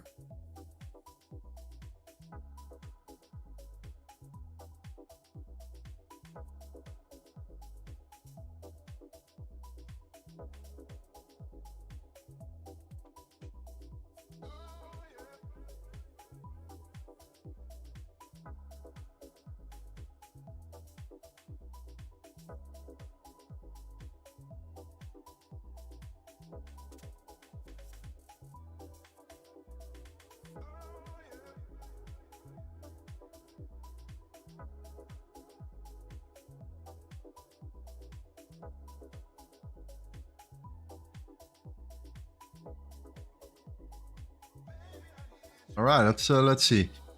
David says, end of the euro-US dollar going up already. It should come down from here on out. Let's see, my man. Let's see. Let's have a close eye on it. Same as the S&P 500. This is also a good indication of potentially what can happen here with the dollar, what the dollar can do. We're seeing indeed a push down right now. It is coming into fruition here.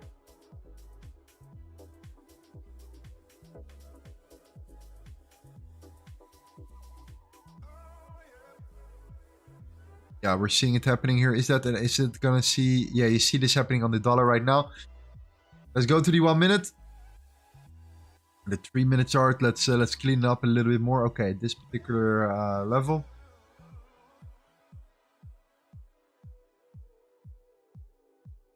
It's always about breaking highs because we need to break supply, right? So we have to understand that if people look for continuations, then they look for these particular candle structures. That's what you need to break and close above. Why? Because then you break supply. And then internally on the lower time frames, you know, demand takes over. That's what you're looking for. And then you can start looking at the pairs related to the dollar. Same for the yen. If the yen does the same thing as what we almost did when we were trading euro against the yen or GJ, then you have your outcome here. The VIX will also right now probably be moving up a little bit.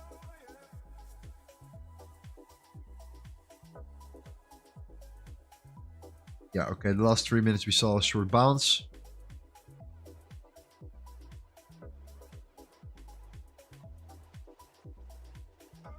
See the Nasdaq already recovering here. Okay.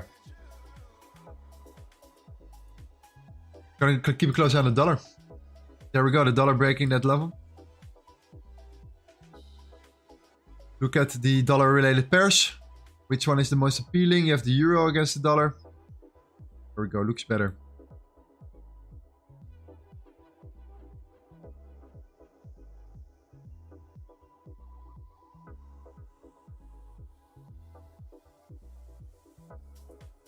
Yeah, much better, much better. If you look on a 3 or 4 hour chart, this is such a massive expansion we saw here. Where did we bounce from? Okay, we're bouncing from a, is it a daily chart? Yeah, 2 daily. That's the one. Super important high.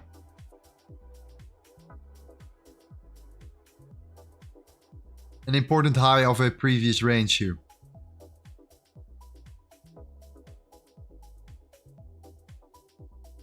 Talking about this this top right there.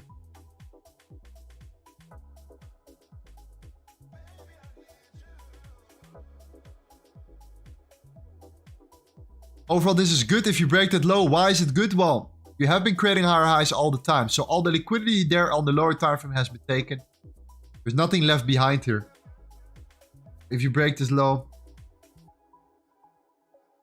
Fantastic. People say that GU looks good as well. Okay.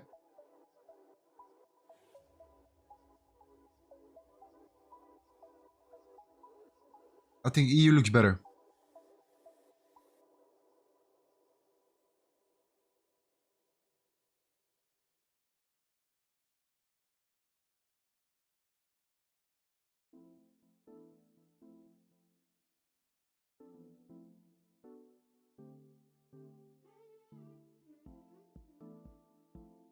It's not. I'm not looking particularly at the way it falls down or it comes down.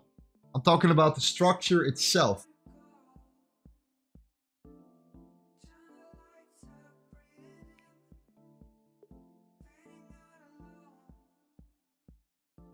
Lorenzo, why did you choose the current low of the S&P 500? That low did not form the high. Which one do you mean? You mean this one?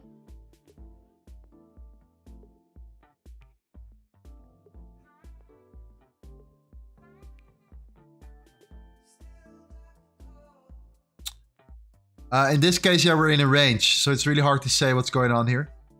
But as you can see right there is that we're bounced from this area of the month. So you see that this was just a matter of a bounce from this area of the month, and that's why. That's a little bit of a different story. When you look at, for example, the euro US dollar, you see that you're clearly in a trend. You know, and that's these are the lows that to look out for. So this was the one we already broke it. This is the second layer.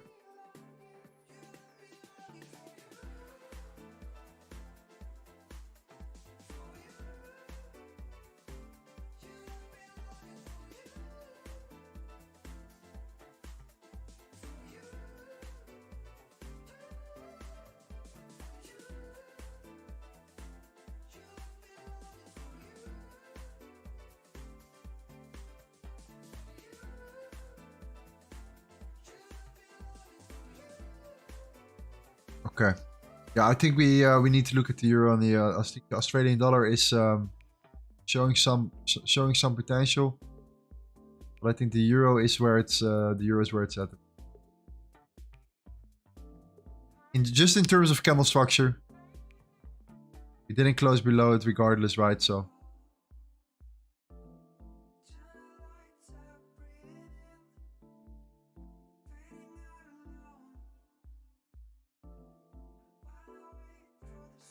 Dollar. There we go. Wicked above. Now coming back down. So we're not there yet. That's why, again, the wicks. You want to close these wicks right there into the full body closure. So important.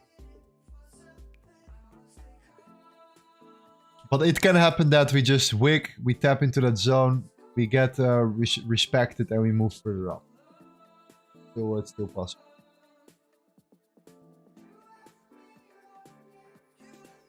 Keep a close eye on the yen again.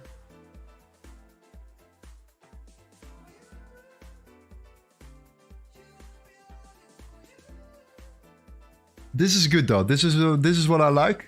We're creating kind of like double bottom here.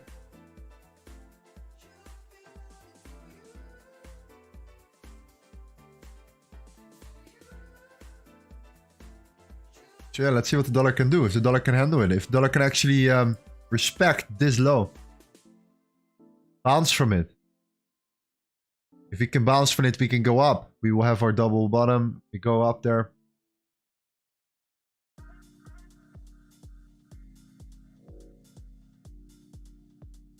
And we can break the low. We can come down here and we can trade it. And we take it down.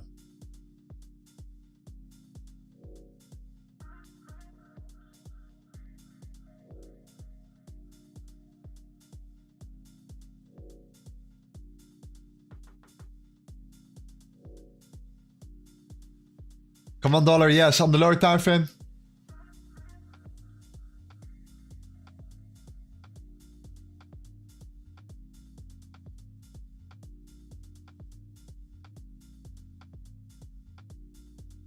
Then we have the yen. Are there any yen pairs that are potentially interesting as well? So the euro is set. Matter of patience. Oh, not at the moment.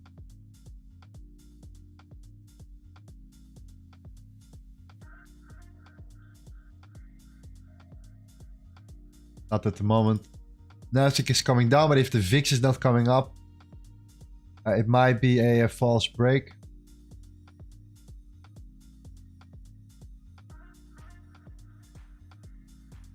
Yeah, that's what I'm talking about.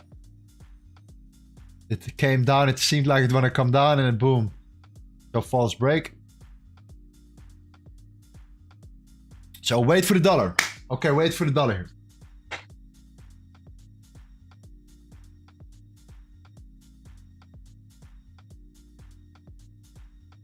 Let's see if the dollar can actually hold here.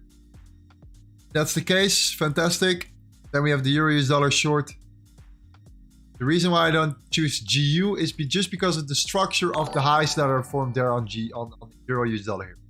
If it was, for example, you know, GU, it's also not looking particularly strong. Don't get me wrong. I want to see this high at least getting taken out first. Something like that. We have this whole range there. Whereas the euro has that clean, that nice upward momentum. Has more ground to cover when coming down. You take GU, then you will come back in that immediate range. And then you're already here, and then you're going to range again because of the volume that's already in here. Right? If you look at the fixed range volume profile. You have the point of control here. A lot of different layers. You have the volume area, value area high here. So that's why EURUSD is showing some more clean price action. Okay, at the moment, 2 minutes seems to be respected.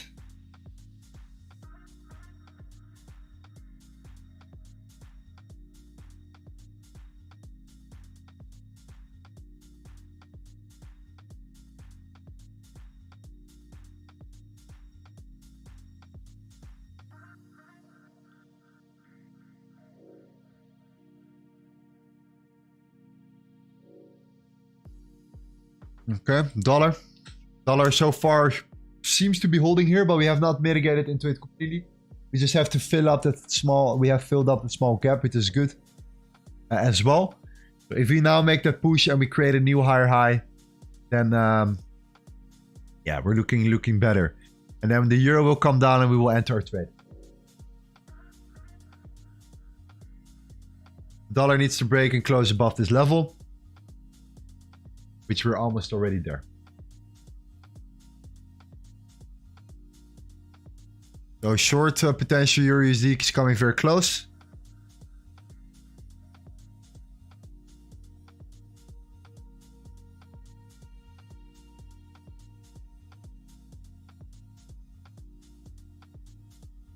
Closure in 2 minutes, 1 minute and 30 seconds of the 5-minute candle. There we go. We're gonna break it. Dollar breaking above 1 minute candle closure in 20, 30, 25 seconds here.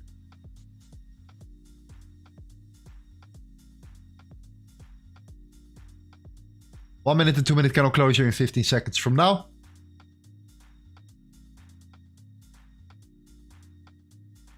Let's wait for a closure. Dollar as well. You want to wait for the closure. We have this zone here. Keep in mind you have that zone there. Overall, we have a closure right now. Okay. We are right at that level. I might enter market short.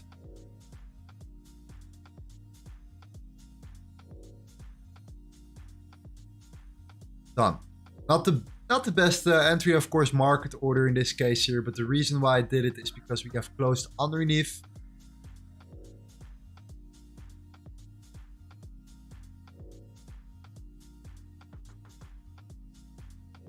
The dollar closed above there.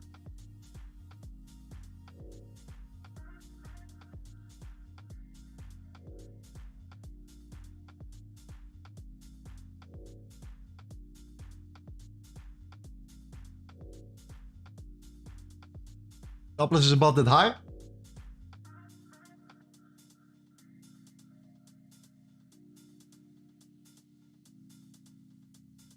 Oh, we haven't closed underneath. I just see this right now. We haven't closed underneath. Oh, I thought we closed underneath. Okay, I'm in. I'm gonna stay in this trade though.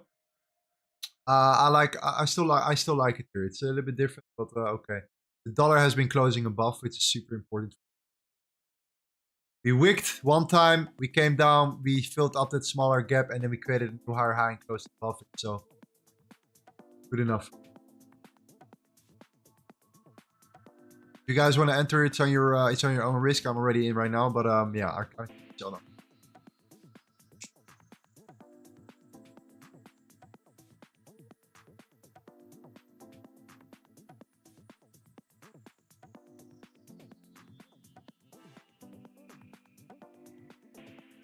GP1 is there.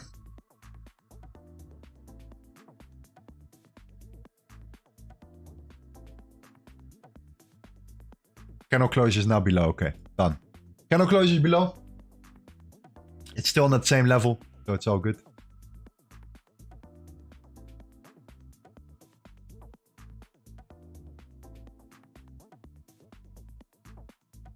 This is going to be TP1, right in that level. Around this zone.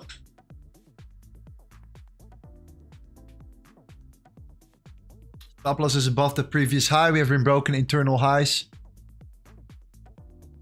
Dollar right now has been breaking that level here. This is a very good sign here. The dollar has been making that move through. So we saw that bounce. We came back. We then broke it again. We closed above it. Now we're making that move to the upside. Close to the weekly low. 1 hour candle closure has already been done. This is important to mention. Yeah, patience.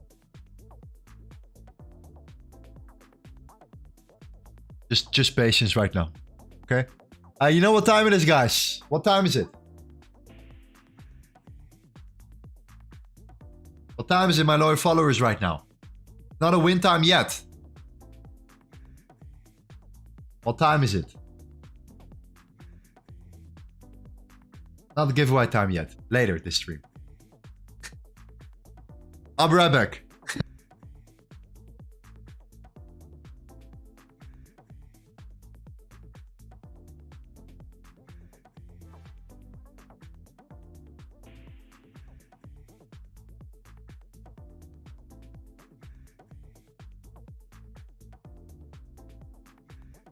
Okay, wait 1 second. Let me look on the 1 minute right here. Let's look at the dollar real quick as well.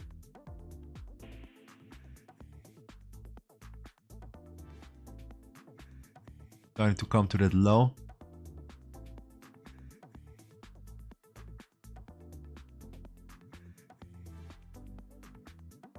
Now, okay, right back.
I'm gonna take some profits.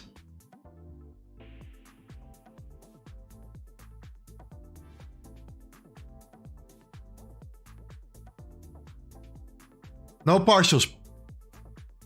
Oh. Woo. My heart. You know when you lose your wallet and you're like, you're going to your pocket and you're like... You know that feeling? That's what I felt. Okay, I'm gonna take some profits right now.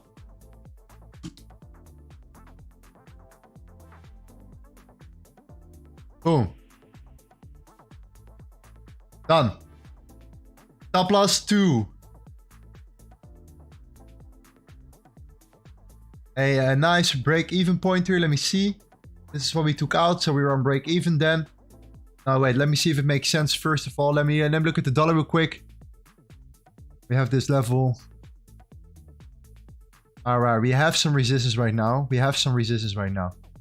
Yeah, so take some profits a little bit right now.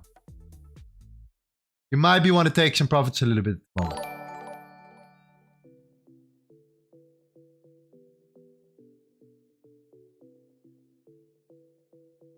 Yeah.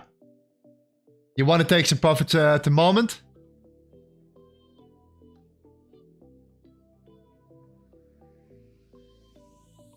Just to be sure.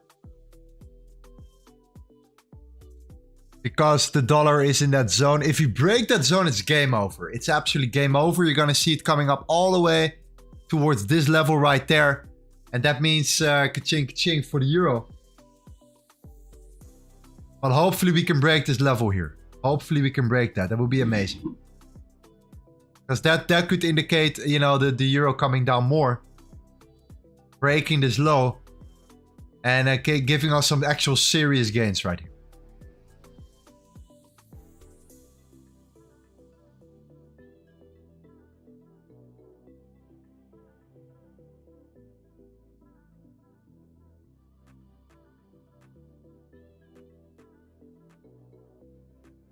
After that, this break, so after like that lower low here, all right, you can definitely secure yourself completely. My suggestion is to take some profits now, a little bit. You don't have to take it all. You don't have to close everything. But you know, I took out around 25% or so, 25, yeah, roughly 25.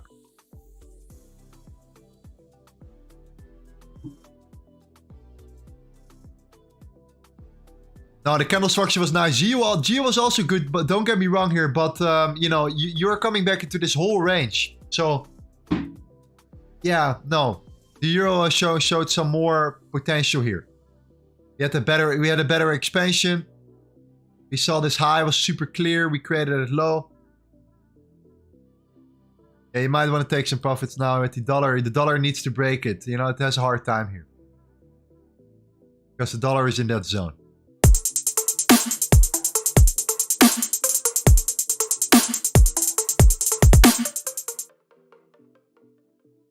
Alex, my man with the 99. Thank you, brother. Appreciate the effort. Thank you. Appreciate it. The euro USD. Okay, yeah. So yeah, take some profits here. I'm thinking about moving my stop to this level. If you want to keep it open, you can. It's up to you here. There is some more potential, but you have to understand that the dollar has not proven itself to be super strong yet. We're looking at a small pullback. But in order to really crush it with the dollar now, we need to break this range. Okay? And if the dollar decides to come back to this level, we might see a bounce here. Okay, might see that demand will hold and then take out that supply. So, but until then, you will see the euro coming back to our entry. So we might see a better entry possibility, you know? So I'm going to close it completely. I'm going to take it out right now. All of it at this particular moment. Not yet, not out yet. Give me 1 second. But I'm tempted to go close. Especially if you break this low internally here. Okay. If this low is getting broken, I'm out. And I look for a better entry if this low gets broken for the dollar. Okay? Until then, stay in.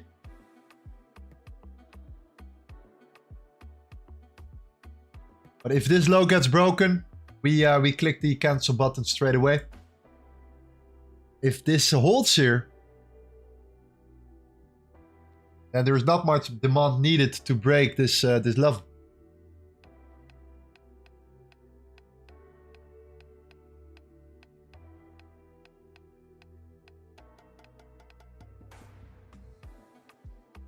Yeah, you see euro coming back to entry.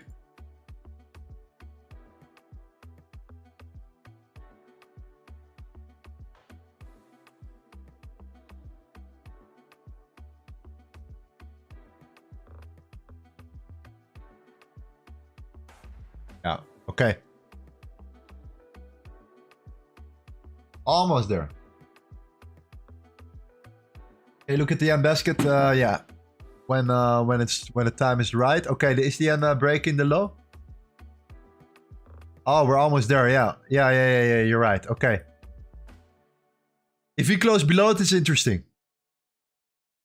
Okay, euro US dollar. Yeah, you're gonna break this low. At least that's what it seems like right here. Okay. Out net profit overall. Not a huge amount, let's be honest here. But if it was the push, if that dollar was actually pushing through, which happens all the time, and it pushes through, it's over. It's over. You're gonna go to this level here, and this would have been a bigger trade. Now in this case, my suggestion is to look for better entry. But that's how we manage our position, how we execute. Okay, so we entered, we made our money, we got out, took some profits. We're looking for a new entry right now. So a re-entry possibility, yes. If the dollar holds in this zone, it is on the 3-minute or the 5-minute. We have that the zone on the 5-minute as well. Keep it close on the end, yeah.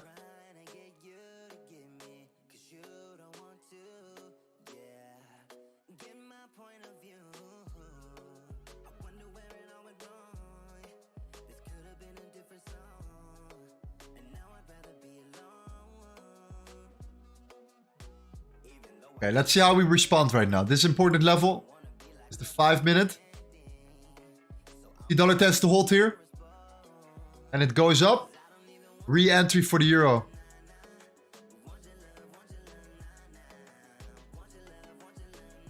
So yeah, that's how we manage. We could have closed that second part a little bit earlier.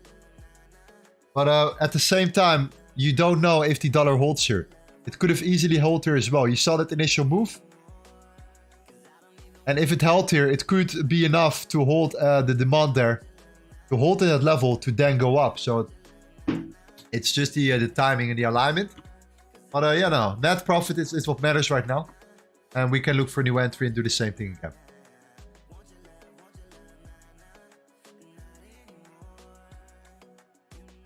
There we go. Looking good. Looking good. The yen needs to break that low.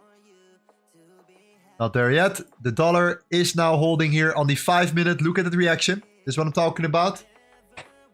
That's important. Go back to the 1-minute.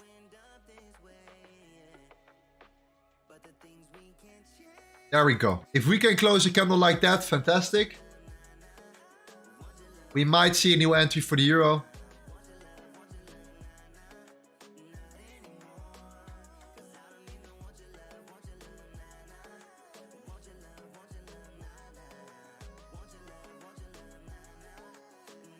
Because if it doesn't hold here, we could have broken that high again. Right? That's why we exit. Because it could break that high. Because it can easily just come up and then fall down again. You know, breaking, taking out the liquidity, coming up again. So this is an important candle. If you can close this candle pretty similar to that, so it's somewhat like this, then that's enough for us to look for the re-entry. So then after that, yeah, new entry.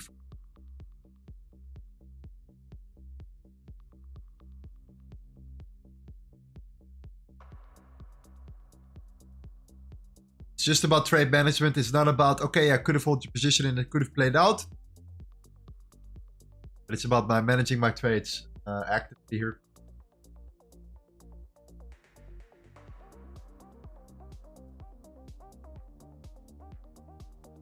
$4-minute is actually the zone where we bounced from. Okay, so if you can break that low, dollar then that high, then yeah, there is so much more room, so there is nothing to worry about here. Okay, we have so much more room to go because of the sessions as well. If you look at the sessions here, we have the, yeah, there's a lot of room here. We have liquidity below, we have a gap below, we have an imbalance here, has not been filled yet. Underneath, right there.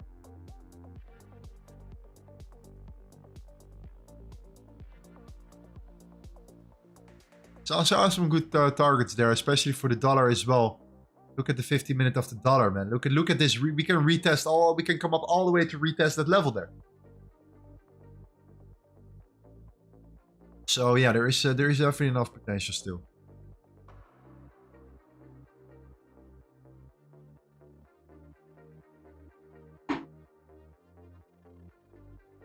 Yeah, this is good. This is what you want to see. You want to hold here in the 5-minute zone like that. You want to see euro coming down again. Very nicely. If you want to have an aggressive stop loss, you can put it there.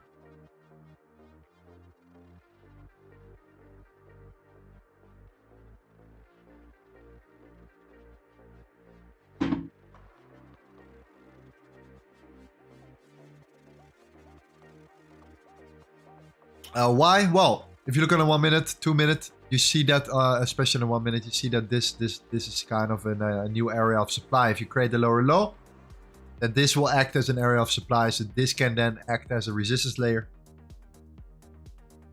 You will see something like this.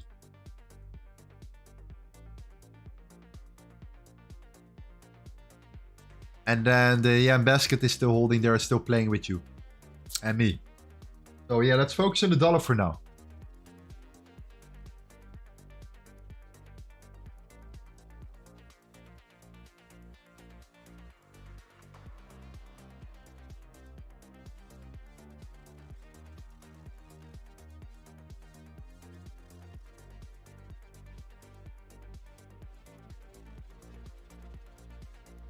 All right, we're back. We are back.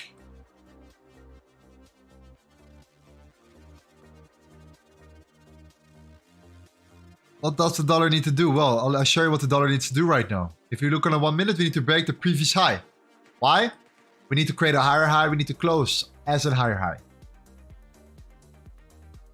Keep in mind, we're still in a range. It's looking better. It's looking for more demand to push price further up. 28 seconds till closure. Euro is already falling.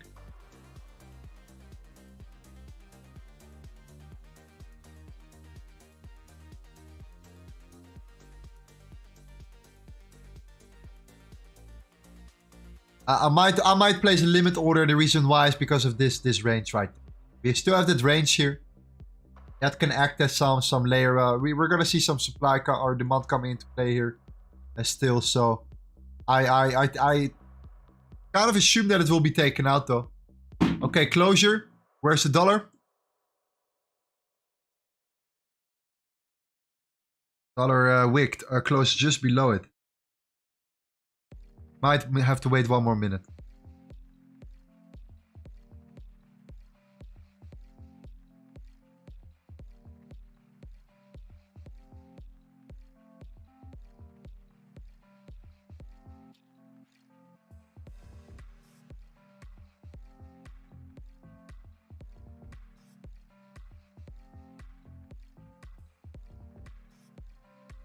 $15 seconds.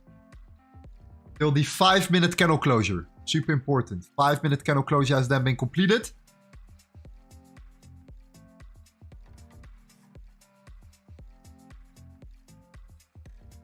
Close below. Yeah. Yeah. Is it 5 minute? 5-minute candle just closed? Yes, just closed. Sell limit.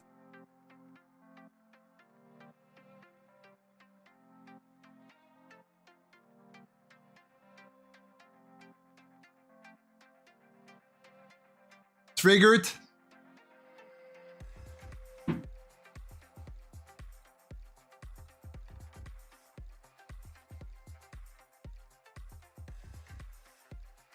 Came up very rapidly though.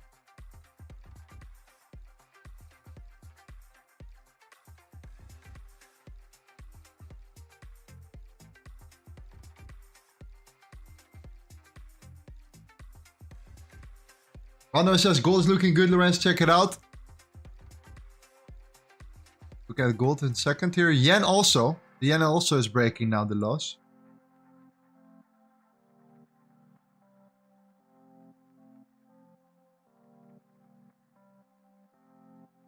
Kind of the wrong, I'm not a big fan right now of this entry, to be honest.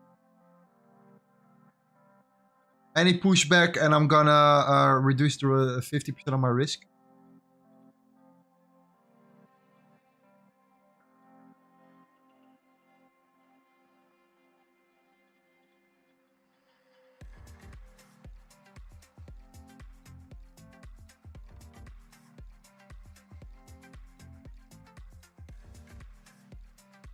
Yet the dollar created, and this is the good part though, a beautiful 4-minute zone right there, which we haven't mitigated yet, which we can easily touch and then continue.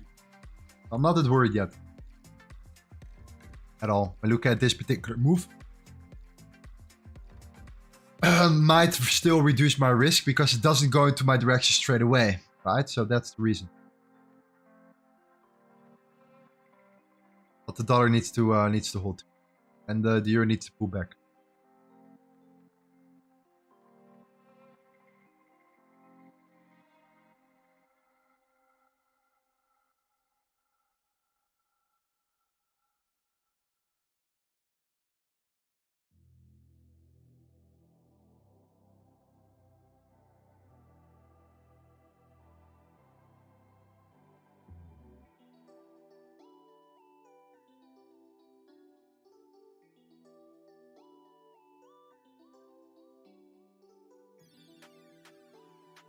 Gold looking so good. Okay, let's look at gold.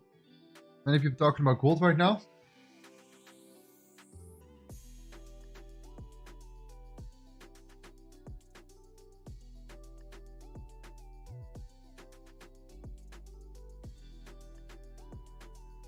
Yeah, so gold is. I would look more on the 50-minute time zone here, 50-minute time frame here.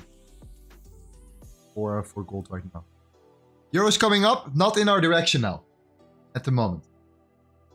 Another building liquidity, be careful. Yeah, we need to hold here. We need to break this level.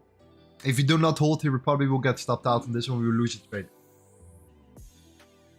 We had a good start, but you know, didn't pull through.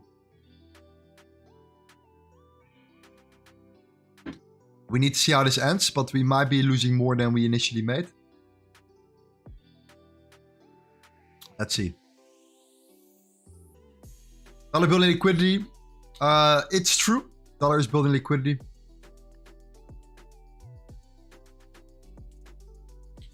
But at the same time, and sometimes that's part of the game. If you want to see expansion, we had to break. We had to break this high here. We have that. We have that area still. Our stop loss is above this particular level. Okay, which is a 1-minute zone. So, you know, there is still a reason for it to come back down and to then take it. People will definitely enter there.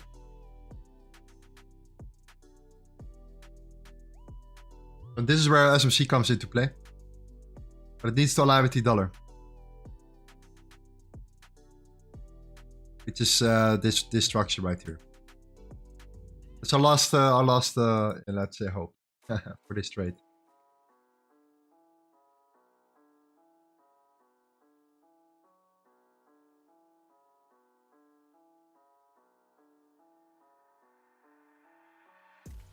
Okay, check the Australian dollar against US dollar. We'll have a look at it in a second.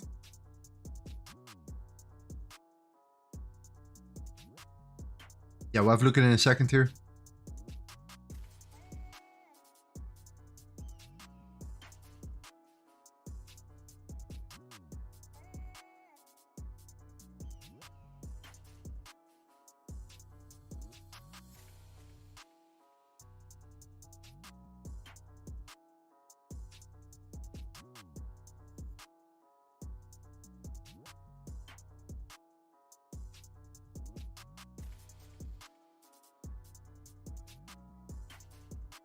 I see the dollar going up. Yeah, me too. In the macro, like let's say like the 15-minute chart right now.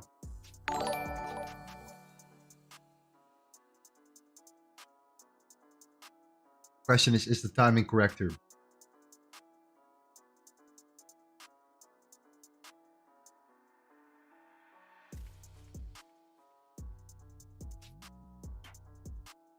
Eduardo says I got short in euro.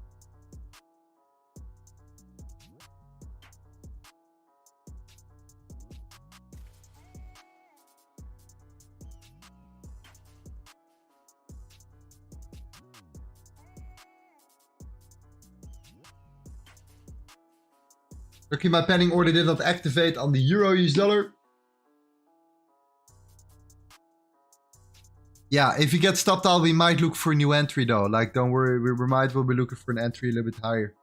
Because my bias remains the same, it's just that the timing was a little bit off here. After that initial profit we made.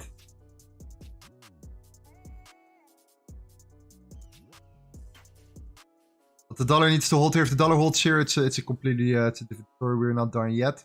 If it breaks, then we're gonna take out all the.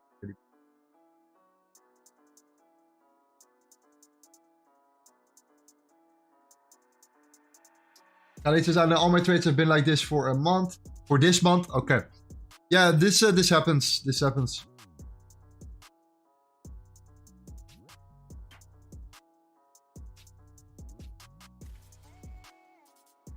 For us, this is the first time that we no, the second time we have this the second time.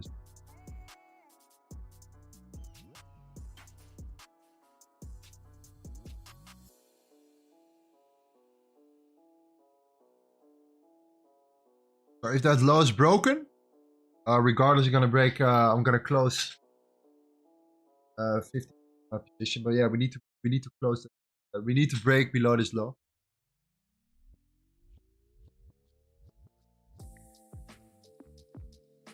Well, how do you manage your losing streak? Keep trading. And not like, you know, forcing, but just keep trading like usual. Because this is, you know, yeah, part of the game.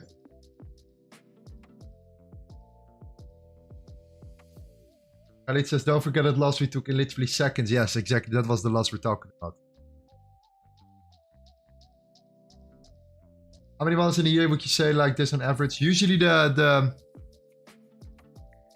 second, the third and let's say the third quarter is the best quarter of the year for me personally. The third and fourth quarter until Christmas.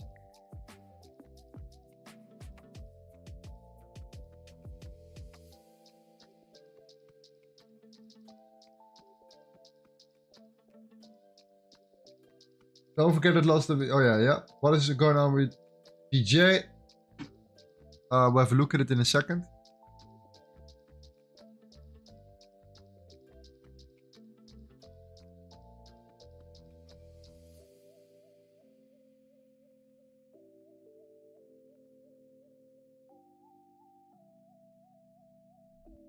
It is up 0.5% for today with you, my man. Oh, really? You took your profits, you got out, you didn't get in. Right.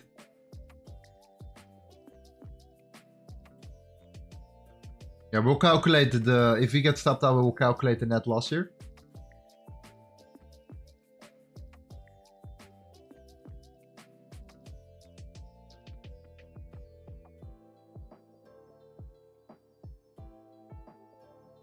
Will the upcoming election in the US have huge impact on the market? 100%. Will be massive here. Okay, now we're at an crucial zone.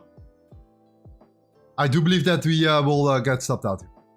So far, what I'm seeing so far. When I see this reaction in this initial zone here on the 1 minute.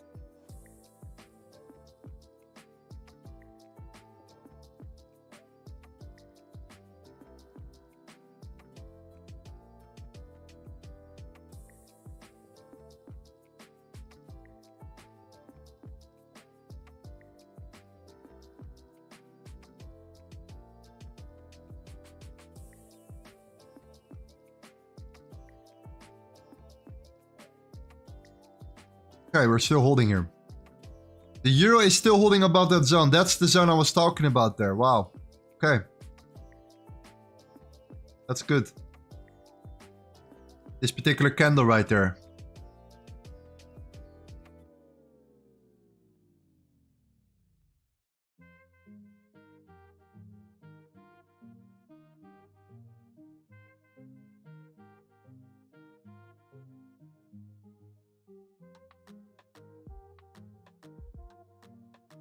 Bro, suggestion, if you take analysis on top to bottom time frame, your zone will be more stronger.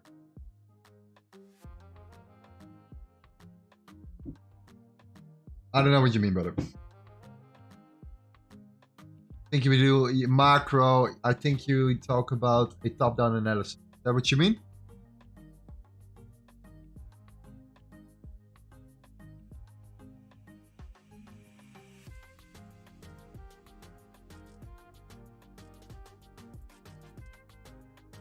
Because then it's a good trade.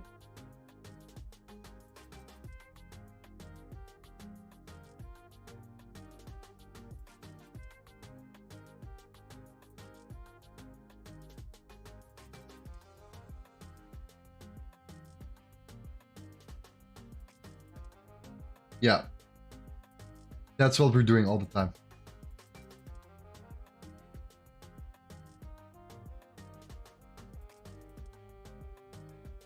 Okay, we got rejected by that zone. The dollar decides to still hold here. Fantastic.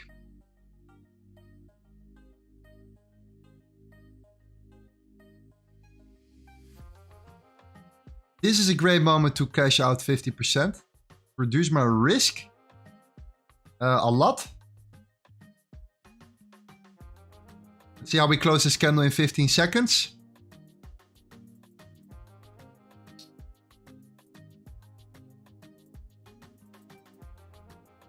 Okay, there we go. We decide to hold her.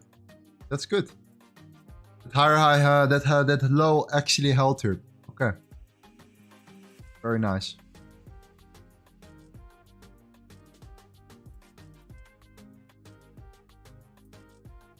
Okay, I'm gonna reduce my risk with 50%.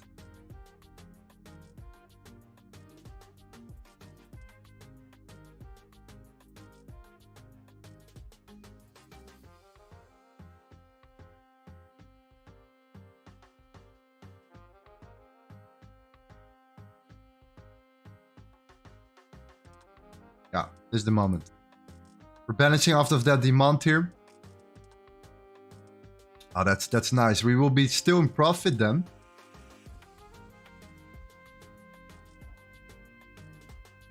Beautiful. Very nice. Very, very nice. So we reduced our risk with 50%.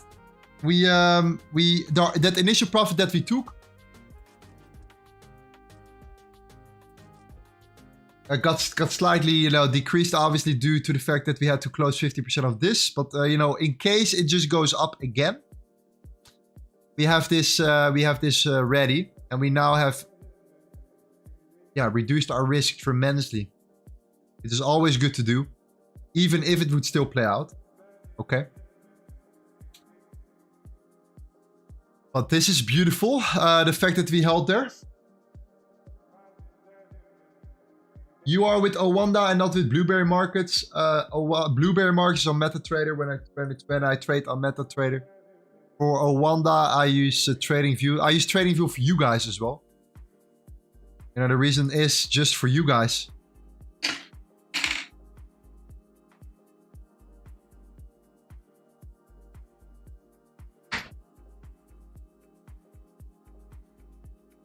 So let me pull back real quick. Minus 74 plus.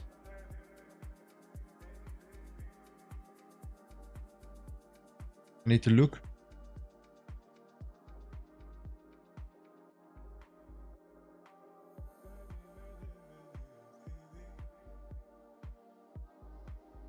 Okay, that's interesting. All right. So reduce the risk by half.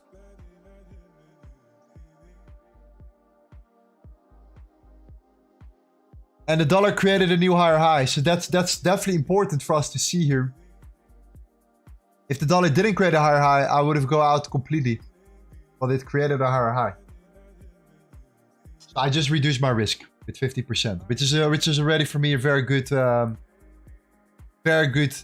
you know, decrease in risk.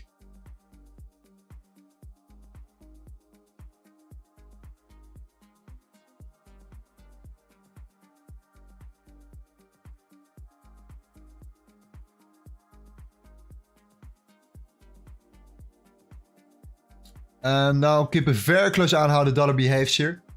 Because the moment we break this level, it's gonna be done. So if we come down again, I close my position in full. Because then we're just gonna pull back. We're gonna keep pulling like this here. Building more liquidity. If we decide to move right now, we have that 5-minute candle structure above. Then for me, that's a reason to hold my position still. And I think we could end up in like just break even if we close it when it breaks. So let's see.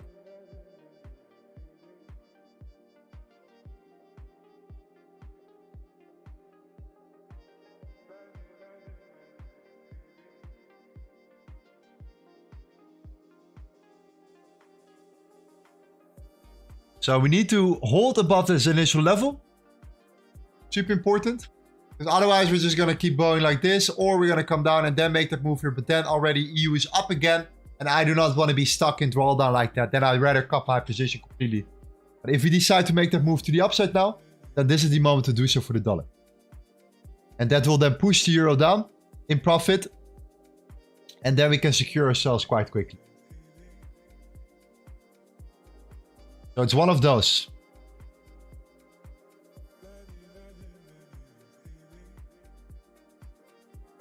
So it happens rarely, like almost never, that we get stopped out in full from an initial entry.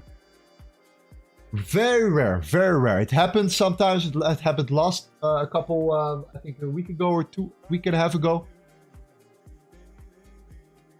where it was just a matter of seconds, right? But that happens very rarely. All right, dollar, let's go. If you decide to come down, we close a position. We're going to see what the damage is. Probably around break even.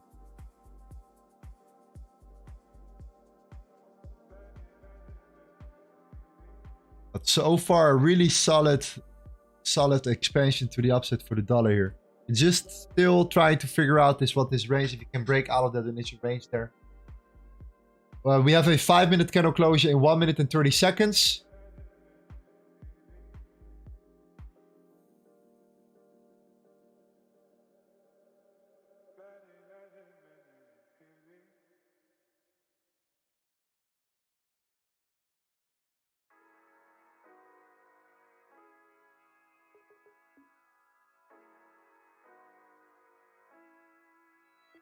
We're gonna break.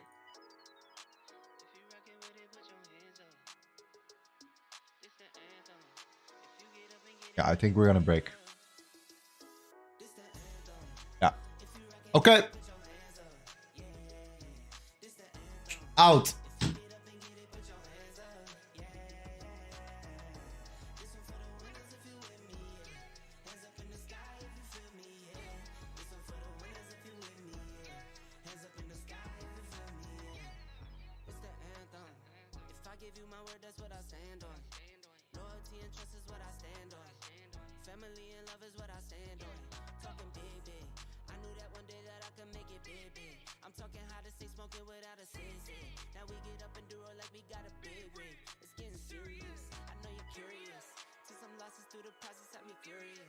Minus 33.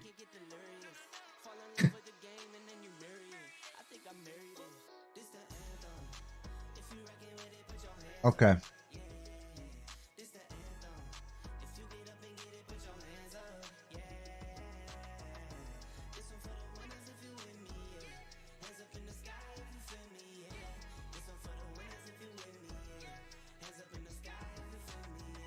Now it's coming down, huh? Okay. Oh, now it's coming down, huh? All right. Okay.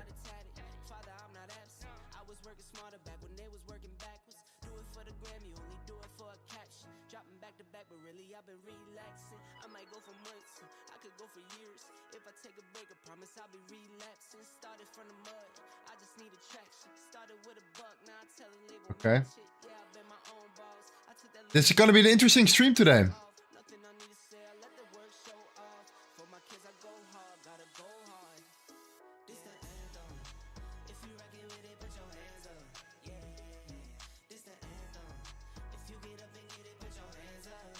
Dollar. Okay, there we go. Close.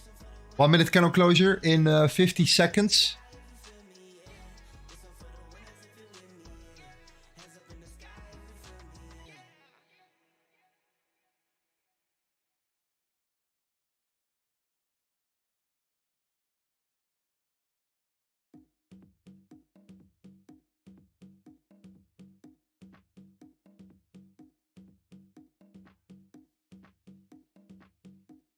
The overall structure is still good. Well, we're not there yet. Let's see how we close.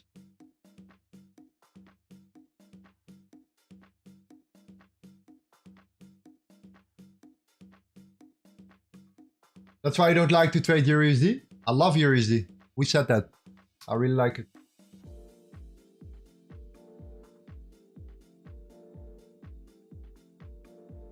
Just go back in with tiny amount on the break. Yeah, but we pretty much broke even on our position here. So that's the trade management right there.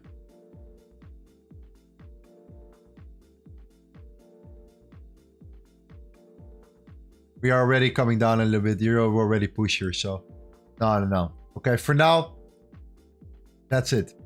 If this was a closure above, I would say okay. Might give it one more go, but we came down straight away after that closure, which was not a good closure, by the way. It was not a good bullish candle structure right there.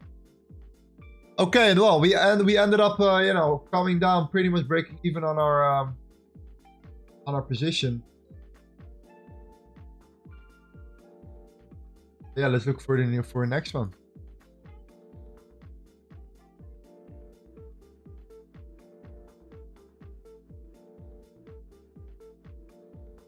Braveheart says close with a huge $10 profit. Great. But hey, this is what I wanted to show you guys, which is, yeah, we're not entering anymore for now. But this is what I want to show you guys. This is why, like we entered on the break. Okay. Sometimes supply and demand is great. This was a great example. But the other time when we entered from there, for example, is also a great example. But if you enter here in stop loss above, you see now that this is the reason why we need areas of supply as a security layer. Why we need to put our stop loss above it, because that area of supply can save us sometimes. This was the perfect example where that exactly happened. That's the reason why we use it. Okay. So yeah, not somewhere random in the middle of this drop. No, above a high. That was a great, good experience, good learning curve. I think good way to show you guys another side of trading, not only the winning side.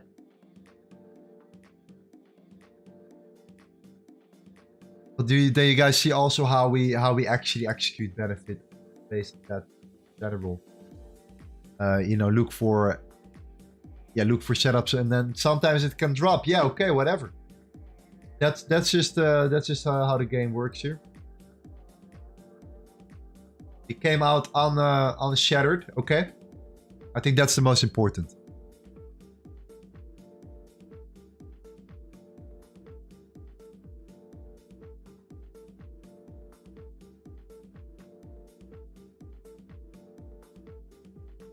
Guys, do you know if BlueBerryMarkets allow to switch from netting trading to hedging trading with the same account? I think you need to contact customer support for that, okay? By the way, guys, I have something else I need to show you guys real quick. We're gonna look for the next trade. Don't worry about it. Okay. We are gonna look for the next trade. In a second here, we're gonna win. Gonna win.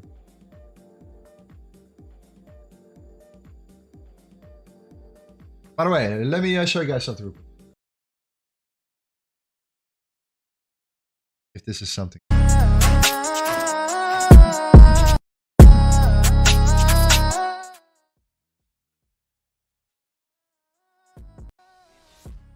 Sorry for that sound. Anyways, we recorded a podcast. We did an interview here, a podcast. It's gonna get released later today.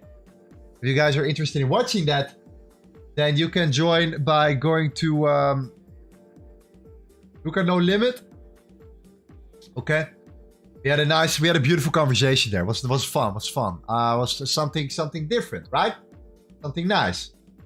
So we're gonna talk about this right here. We did it just on Zoom together, but he lives in San Francisco. I live in Bali, so obviously it's not gonna happen in person.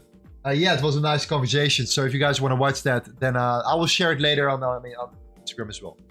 Okay, gonna be nice, gonna be cool. A little bit connecting with the industry a little bit. I've been I've been too isolated by myself here. Okay, building a community. I need to interact more with the traders in this scene. Okay. So let's have a look here. Let me know in the chat, guys. What do you guys I want to hear your opinion right now in regards to like what have you just experienced? Okay, like yesterday we had an amazing, like we had 2 like winning trades. This was a first winning. Then the second one we saved our asses here. Okay, but what did you learn from it? I want to know. I want to see if you guys are actually like paying attention to what I do here and like how we can benefit from the you know, the management and stuff in general.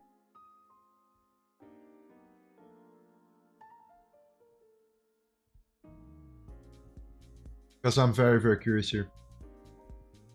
Because in the end, what we want to do is like we want to improve as traders. We want to learn from it as well. We want to take, you know, we want to make sure that we barely, and this is important. Yes, exactly. Joshua says, I learned how to properly manage risk.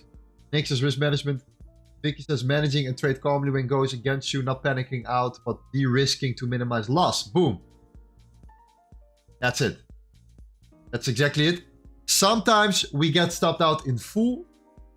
This is not always the case. Okay. So it happens barely that we get stopped out in full. Let's say that around 20% of the trades that I get out of are actual full-on losing trades where I put my stop loss, like the full 0.5%. Right? The other ones are you know, either break even or, you know, slightly in loss, like 0.1% or something in that manner. Okay? So yeah, what's on the radar? What's on the schedule right now? What's next here? We're not done yet for today. Did you close the trade? Yeah. I'm a V2 member with Lorenzo and VIP with Luca. Oh, amazing, amazing. Sarah says, at the end of the day, we want to see profits banked. That's what you do. Risk management, 80%, 20% skills. Shout out to you, my man. Or woman, sorry, I don't know. Sarah seems like a woman. Protecting our capital with risk management. I lost my dog and my house, but I don't know how to correlate. Okay, but I know how to correlate.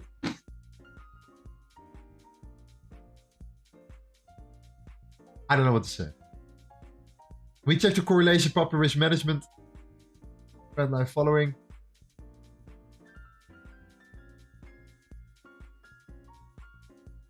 Started joining in March. A lot of moving parts in your strategy, but each day learning new stuff, money management, psychology, positive experience for me. Amazing. Okay. Yes, increasing risk on unprofitable positions is not the way to go. In most cases, okay? Unless you have properly made some money already, and then like there are some rules where you can like look at you know, scale up in a losing position, but it's it's not really for the grabs. Not really common. Okay, let's go back. Let's look at the yen, for example, right now. The yen has been making a move to the downside. Okay, that's good to know right now. It's doing the same thing as the dollar, though. It's doing the same thing as all the other pairs at the moment here, where it's kind of like, you know, gold is looking nicely. But the problem with gold is that this was the move. This was the low that we need to look for gold. This is where the expansion happened. Because it's just pure parabolic expansion from there. Let's look at a couple of yen pairs at the moment.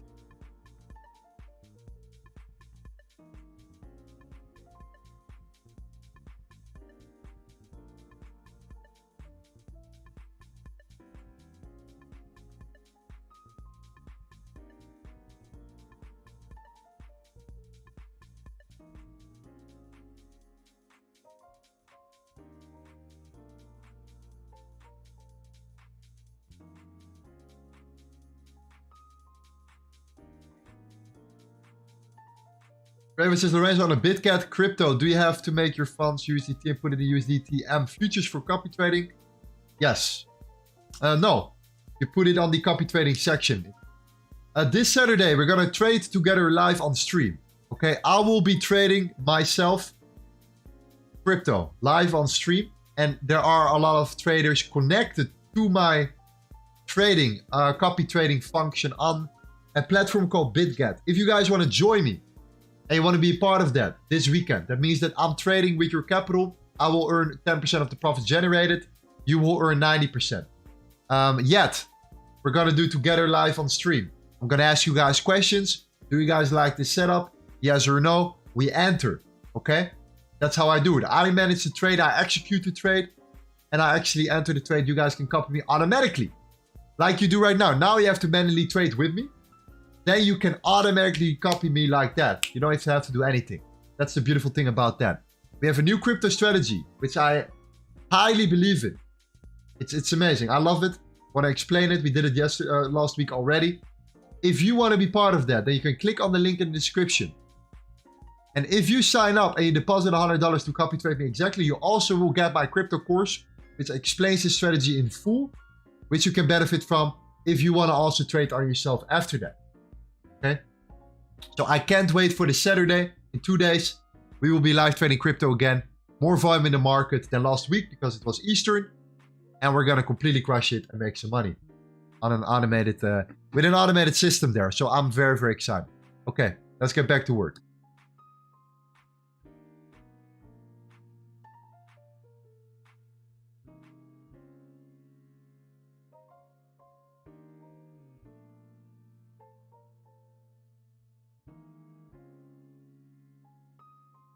Okay, the yen isn't coming down yet. I think the yen is already making moves to the upside here. Okay, not really convincing what we're seeing right now for the yen. And guys, if you like what I do, then please smash that like button right now. We only have 300 likes. We had 600 people watching. If you like what we do, then please smash that like button, because this is always the moment to help a brother out and to do so. Okay, let's get it to at least 400 likes at the end of the stream. We're almost there already. Thank you so much. Appreciate the work. We're trying to get you guys nice setups. We have been winning since the beginning of our streams. And we'll keep winning as long as needed here. Okay? And when, the moment we do not win in the short term, we learn. We execute, become better. And the best thing to do is together. Trading can be very lonely. I've experienced it myself as well. So streaming and building a community and trading together is the best thing that you can ever do. So thank you guys. Appreciate it.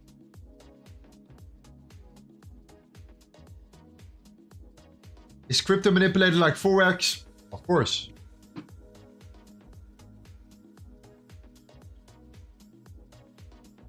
Of course.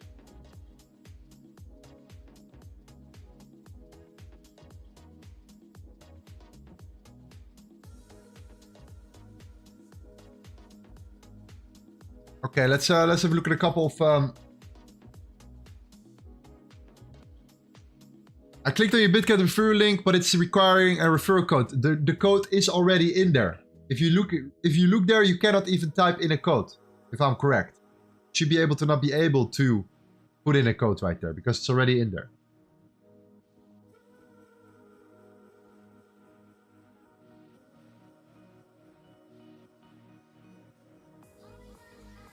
Sometimes doesn't seem that way, but it's already in there. You will see it. If not, it's FWLH.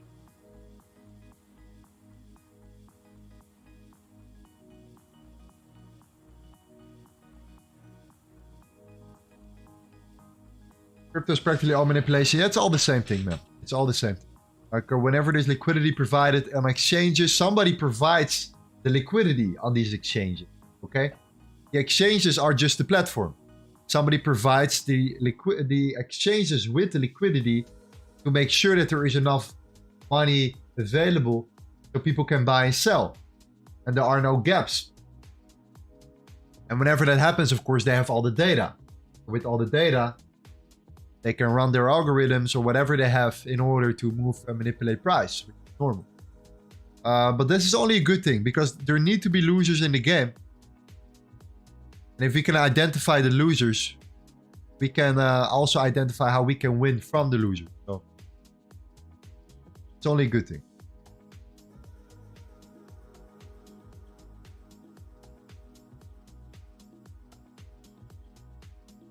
But the strategy itself is fantastic. It's absolutely amazing in crypto here.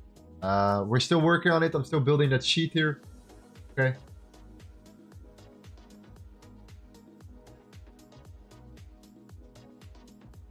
This trade lastly was done during the Eastern, of course, but overall, it's purely transparent and on the sheet of all the results. We started with a $650 account. We got in over 2 grand in a week. This is a week of trading. 8 days of trading. I took a whole break this Saturday from then, and then from then onwards, I will start trading again. But I want to make the trades with you guys together on a Saturday and make a bunch of money in the weekend. The best thing ever. The best thing ever. So again, if you want to join, links in the description. And you type my name in the copy trading section and you can follow me as a follower. And then it's connected for Saturday. What do I get out of it? Around, I believe, 6%, I believe. Between 6 and 10% of the profit if we make these profits. And we're just filling in this sheet. And I have the track records also in the description if you want to look for the trades themselves. If you want to look at the history. You see the order number, the time we took the trades, the risk, the P&L, the time frame. Everything is in there. Okay? So all the data is there if you want to have more information. And we're going to, our target is 10K. So building an account from $600 to $10,000 in crypto right now. And while explaining you guys that strategy, so you guys learn from it. So once the bull run is back, which we are coming close to, you have a complete strategy and you know exactly how to trade it and make a bunch of money. So you go in there fully prepared. Because the last thing you want is going into a bull run unprepared. Okay? You want to win. And as traders, we have to be as adaptable as possible. We have to be ready for changes in the market. And if something comes up and provides us with a sick way of making money, we need to take advantage of that. This is what traders do. Is it Mr. Gray? Yes. If you type in Lorenzo Corrado, you will find me with my face on it. How about copy trade all week? This is the future. Definitely. But for now, let's do it. Let's at least build a foundation together. So you guys fully understand the strategy that I trade. Okay? It's all about transparency here. And making sure that you guys understand how I approach the market. And yeah, you never want to copy a trader that you don't know. That's my suggestion to you.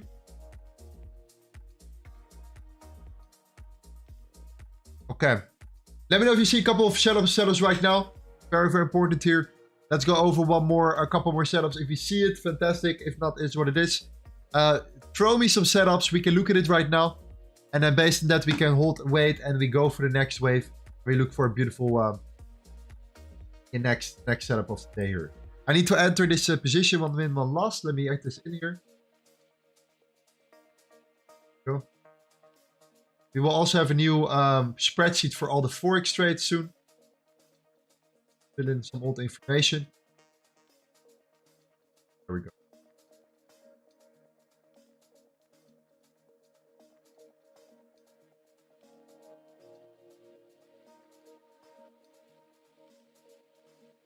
Have you made any trades today? Yes. Please share the process of how to apply for the BitGet referral. Links in the description. If you cannot enter BitGet, it's one of the fastest growing exchanges right now. So that's just something that I want to mention as well. It's not just a random exchange. It's one of the fastest growing ones at the moment in terms of user base, in terms of authenticity, and also in terms of their auditing process. What kind of assets are they holding? Where is it stored? And so on and so on. If you cannot watch it, you might need a VPN. The beautiful thing about that is if you cannot verify yourself, it's fine. And the reason why it's fine is because the withdrawal limits are pretty decent. So nothing to worry about. Okay, GJ. Next is GJ. Bobby says GJ. Okay, let's go to GJ right now.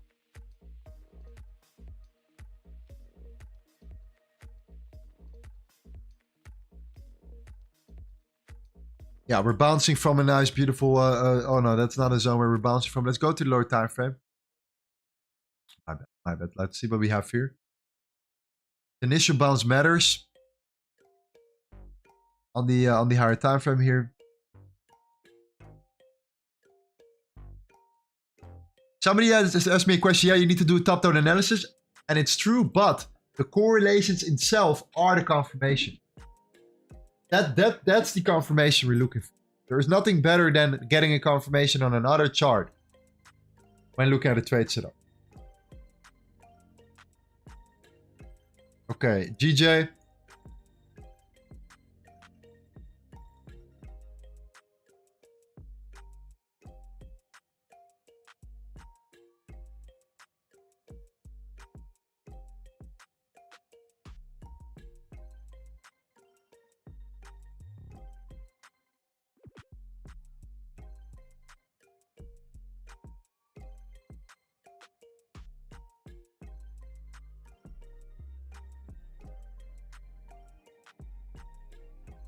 Okay. Gold is now coming back up a little bit here. Yeah, GJ, the thing about GJ is, and let me zoom out a little bit here, first of all. If you look at a 4-hour chart, we have been coming down heavily here, so that's definitely a low that we needed to break. We have not broken that low yet, so that's important to mention. On the 1-hour chart, we might see that pullback. Because on the 1 hour, we have clearly created a beautiful change character to the downside here. Very clean. Very clean, beautiful setup right here. So this is more of a SMC setup, which we were talking about beforehand.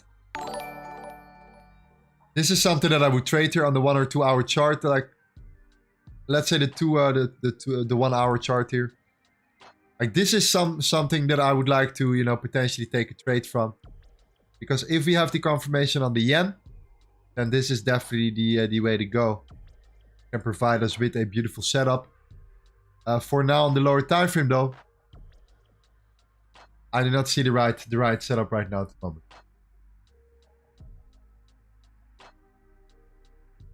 What percentage would you be okay with to profit in a month on crypto or on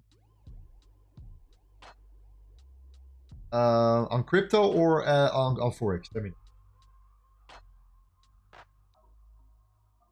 Mr. Gray is my name. Yes, Mr. Gray is my name on BitGet there. Correct. I couldn't change it. I tried, so I couldn't. It was a name from a year ago.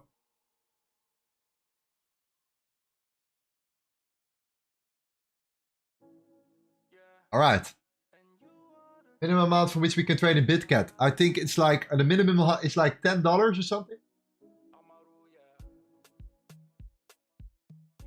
No, it's like, yeah, it's like $10, I believe. You need to confirm this yourself here. Okay, Nasdaq has been pumping. The VIX has still been coming down here. Okay. Bitcoin also coming up right now. So this weekend is going to be amazing. I can tell you that already. Because we're now coming back into a new range here. Okay. Which is fantastic. If we come back into this range, then we will have a lot of opportunities here in this weekend.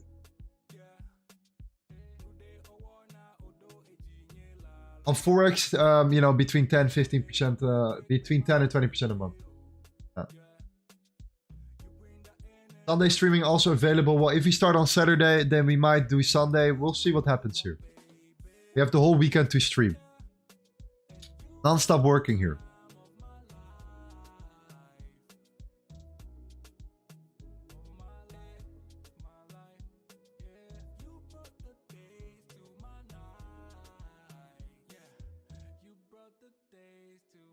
The nickname is the correlation. Correlation suits you the best. Yeah, that's what would have been actually the perfect name. For the next time. For next time.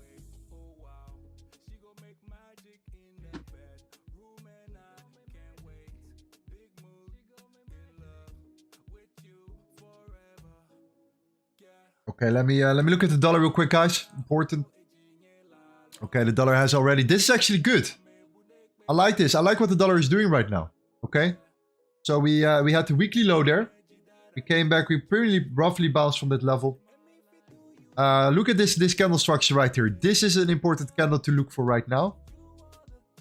Because if you can bounce from here, fantastic. And if you are in a 1 minute time frame, you see that we're building again the same thing. Liquidity, if you break it, we're going to take out the lows. We do not see a direct setup at the moment yet here for the Australian dollar against US dollar.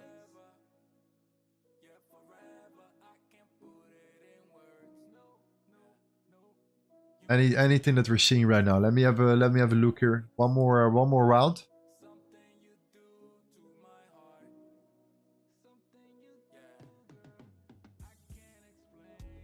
Let's see what we have. Let's see what we have.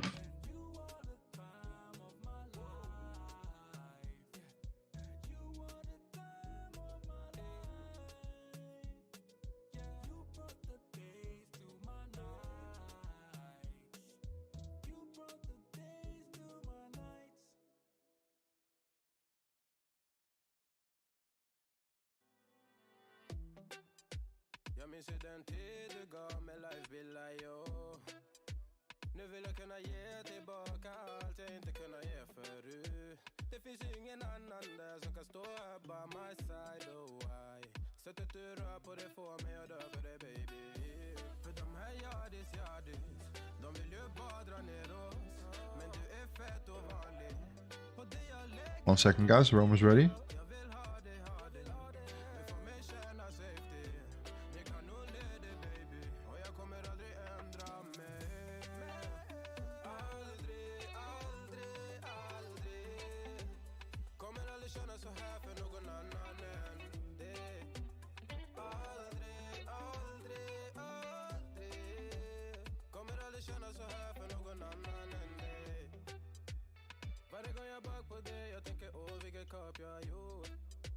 Jag skulle gå tillbaka till tid, göra om allt igen och förstå. Ser det som ett allt, det är dig jag vill wifa. De här yardis, de vill ju bara dra ner oss. Men du är fett och vanlig. Och det jag lägger all min tid, jag vill ha det. Okay, look at the Australian dollar right now for a second, guys. This is interesting right here. This is low is nice. This is what I'm looking for. This is a nice low, 67.690 on the Australian dollar against the US dollar on the 1 minute chart right there. Okay, beautiful higher high. If you can break a lower, create a lower low, fantastic. If the dollar decides to create a higher high and hold in this level, and right now we're in that zone exactly.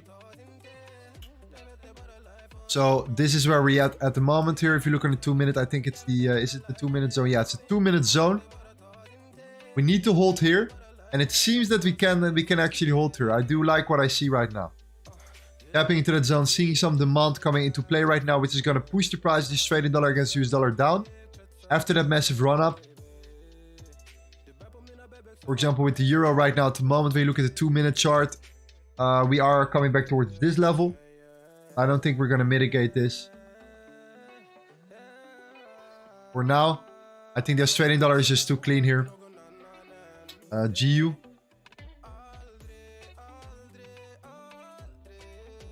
Very, very clean, very tight. A lot of liquidity built up here. And a rejection point here. So this is also interesting. We see that clear rejection point for GU. And the Australian dollar is also coming down pretty significant right here. After taking out a bunch of liquidity to the upside already. So there is still some potential for next trade here.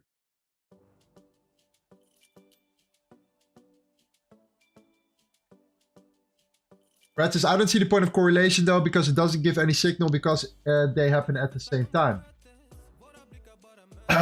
Well, I think you do not understand it completely. Which is completely fine. But it's all about the synchronization of it. Because this is truly what is needed in order to look for a position. You want to look for the closure. All our trades that we have been doing were based on the correlations. With 45 wins, 15 losses.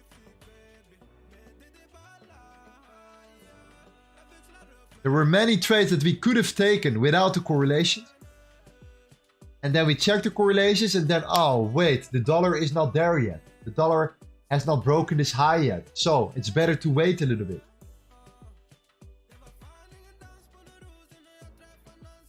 Or the yen has not broken that low yet. So it's better to wait until the yen closes below that low before looking for any longs on the euro Japanese yen, for example. That's where the correlations are used for. That's why they're so important.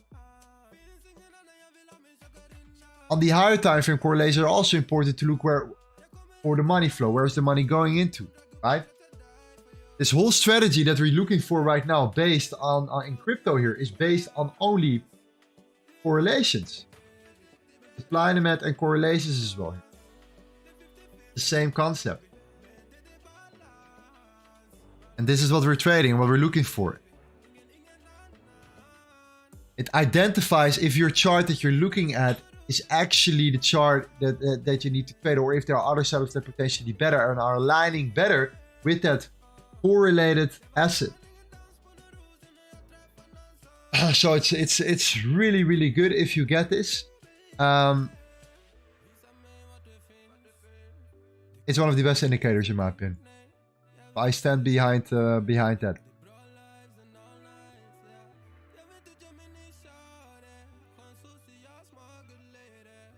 If you ask me, like, you're looking for the magic sauce, there is no magic key. There is no magic sauce. There is no magic indicator. It's about understanding the market structure on not only the currency pair, but each individual currencies as well.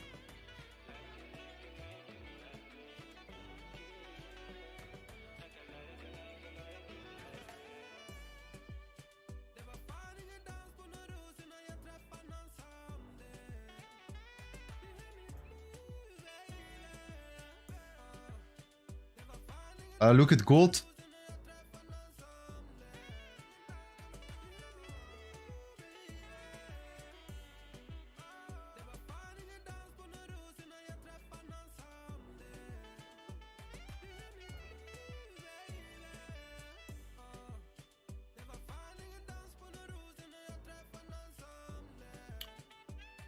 So if you look at gold right now, I think that the gold, yeah, we need to wait until gold's in that range, like 2041, and see how it reacts to that level.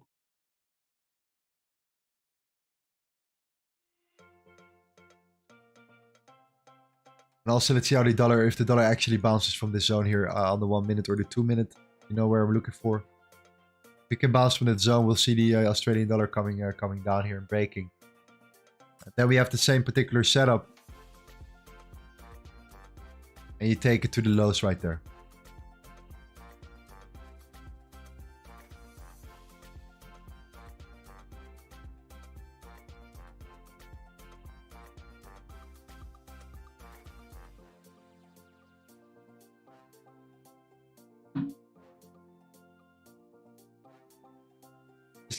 Sorry to log in for your referral? No. No. Rekka says, hey bro, are you gonna start Forex from scratch anytime? From scratch? I don't know really what do you mean? Like we're trading all the time, like from scratch?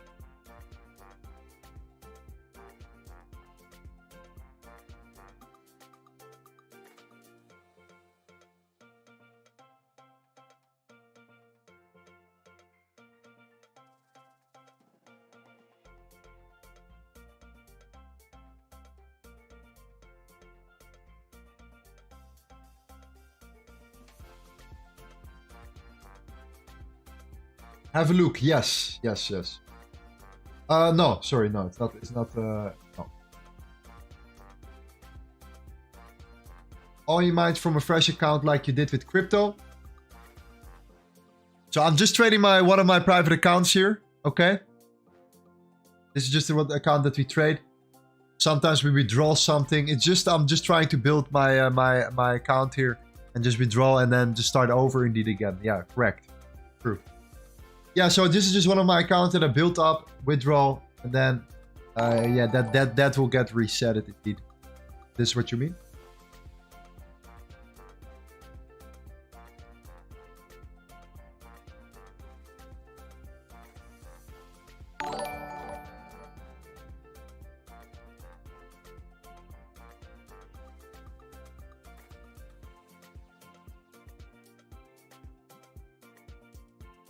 But I think it's important to mention or to look at like 100 trades each particular moment. So the scoreboard, I want to at least, if you talk about the scoreboard, I want to take at least 200 trades and see what the result is of that particularly setup there.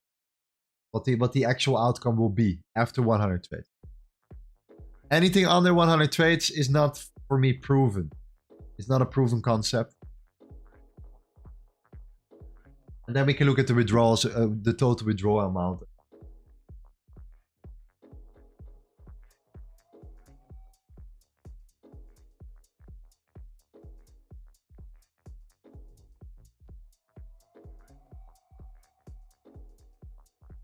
Okay, dollar is holding here. So as long as the dollar is holding above these levels, it's this zone, it's okay. If you then create a new high, we might see next run up because this is purely, you know, building liquidity needed here. Just a really nice pullback, healthy pullback coming down. If we then close above that high, we will have a guys, as inside the V2 community, one of Lorenzo's top tier traders is building. Thomas is building a funded account together in the live session. We're joining. Yes, sir. Absolutely. We also have our, you know, Discord, obviously, which we are growing. And we're working very hard on that. All right. So if you want to be part of that, you can join for free. We have a weekly analysis that you can join right here. Every single week I upload a video. We have tons and tons of new setups. We're growing. We're expanding. Plus, we have private live sessions as well, where we do a prop firm challenge from the beginning. So it's very similar here. Akasha says, Lorenzo, you have done an amazing job with the community. Though I wasn't here since day one, I was here from the earlier part of your start here on YouTube. Keep up the good work. Wow, Akasha, I remember. Big shout out to you. Thank you so much. I really appreciate that. Your beautiful message. I remember you being with us when we had 2,000 subscribers or something like that. Very, very early in the game here. So I appreciate you. Thank you. We're doing beautiful things here. So thank you so much. Appreciate it.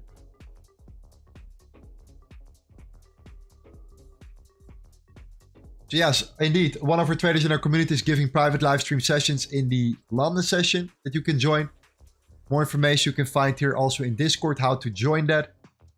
And now he's just starting a new fresh prop firm account with the spreadsheet as well that you can then join.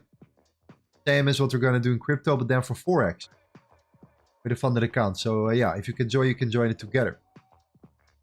Pretty cool. You will be with around 100 other people in that group live.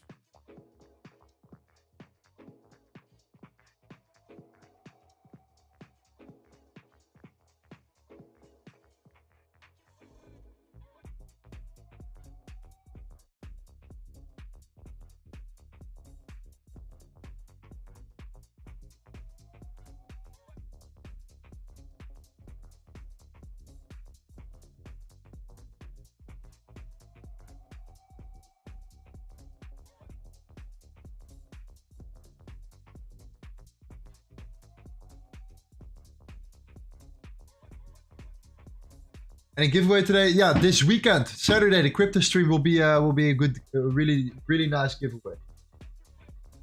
This weekend, it will compensate for today, so that's why.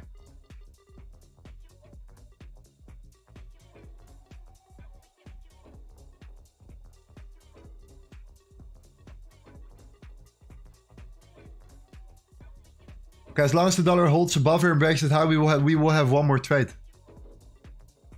Let's just trade in dollar or US dollar here.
Okay, let's see with the dollar here.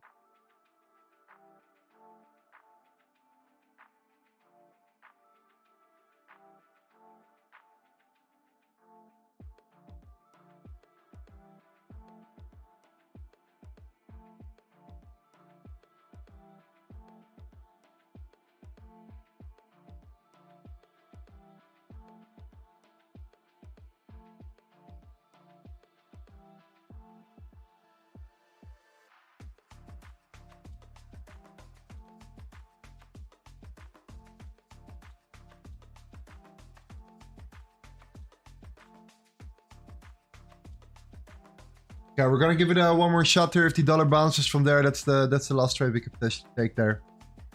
That's what we can do right now.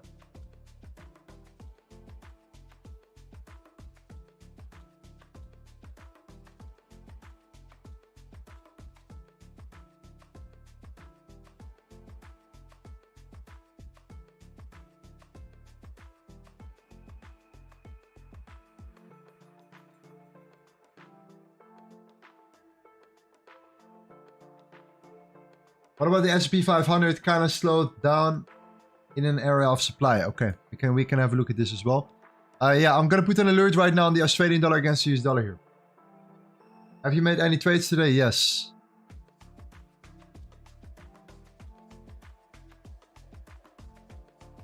The S&P 500.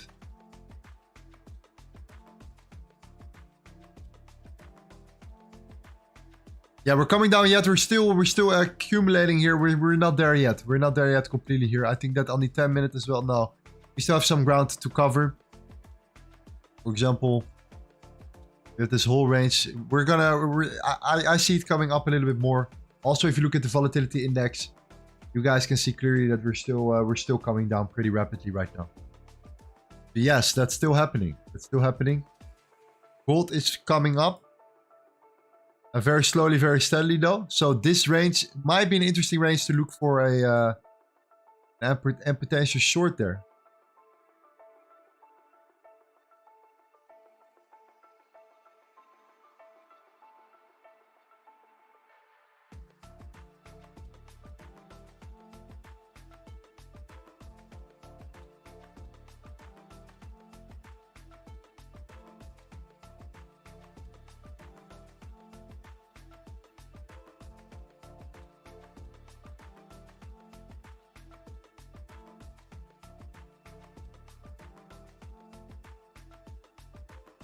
Okay, there we go. Dollar is holding here.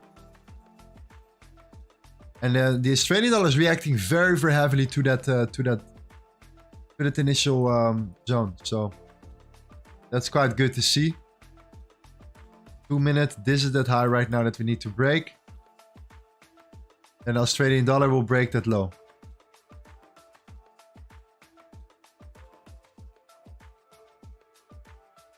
Solid rejection.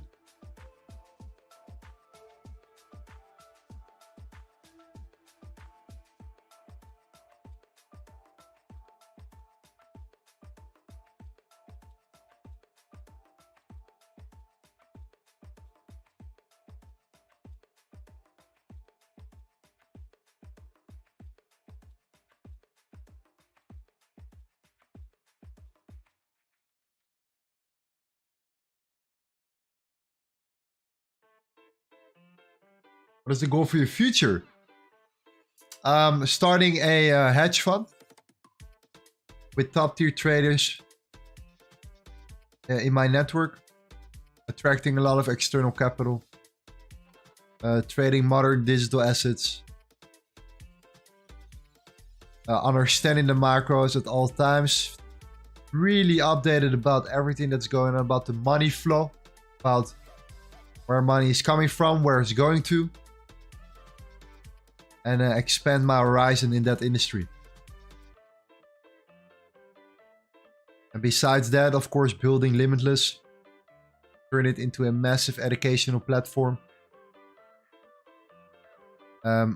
Get all my leads, all my, my network, all my traders from the community as well. I don't have to look for traders somewhere else. And link everything together.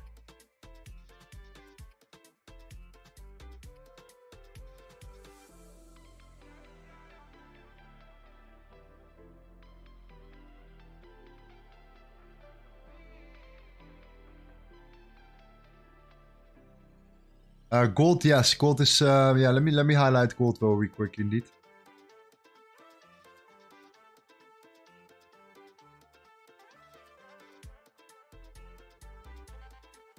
It's equilibrium already.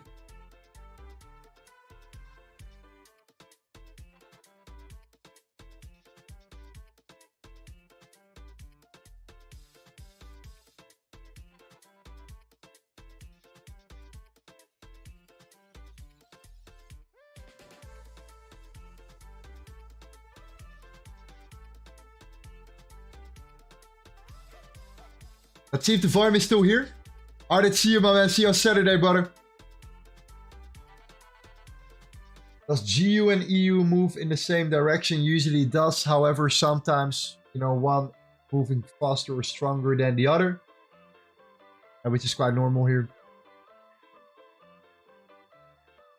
If you like what we do, guys, we have been streaming almost for 4 hours. We do this on a regular basis. Oh, no, 3 hours right now. Or how long? 3 hours and 30 minutes. No problem, we do this on a regular basis. If you like what we do and you want to support what we do in general, you could help us out by smashing that like button for free. And then you let me look for new setups.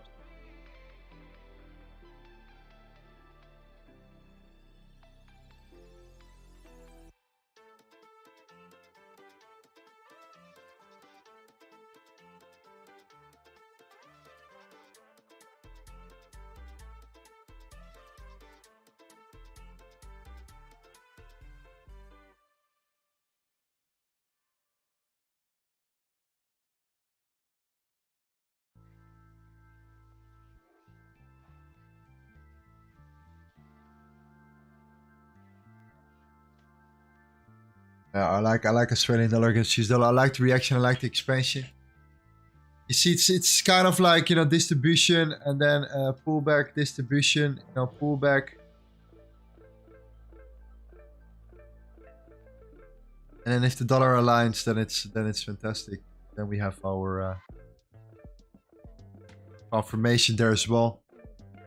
So the demand is there, coming back towards that level here, somewhat in this zone.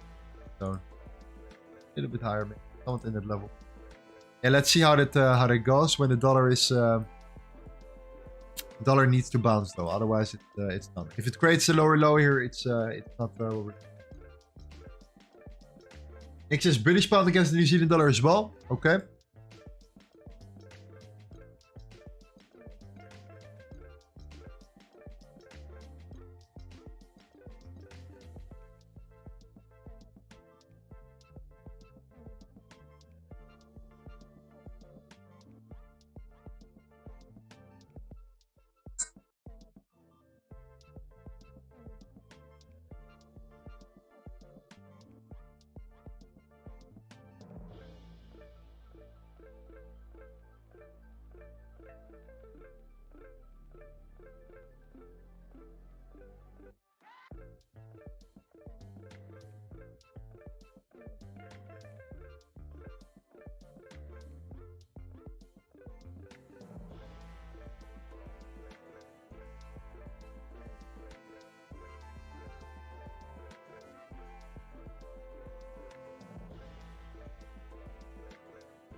Oh, look at the British pound against the New Zealand dollar. Wow, I like that as well. It definitely looking, it was actually very, very nice.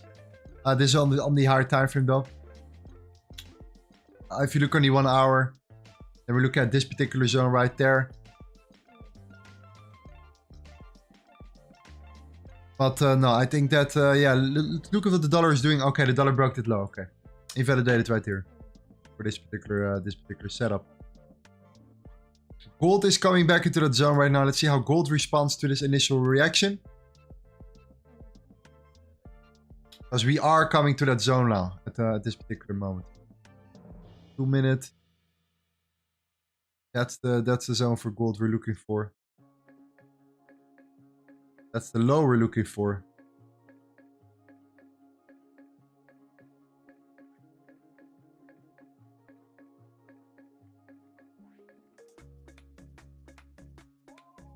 Dollar still coming down.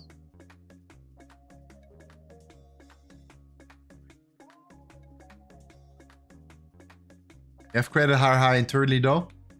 So the fact that we have still created a higher high is okay, it's decent. Let's see where we can come down from. We have this zone here, the 70.5, 79%. Does that align with gold? Could be.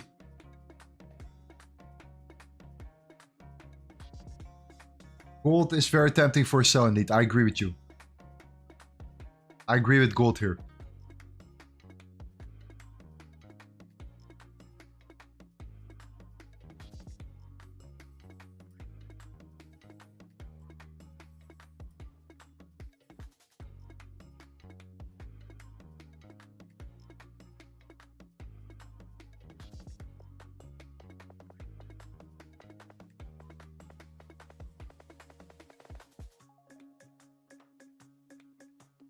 Okay, I tapped into that zone. Dollar tapped into this zone. Good to know.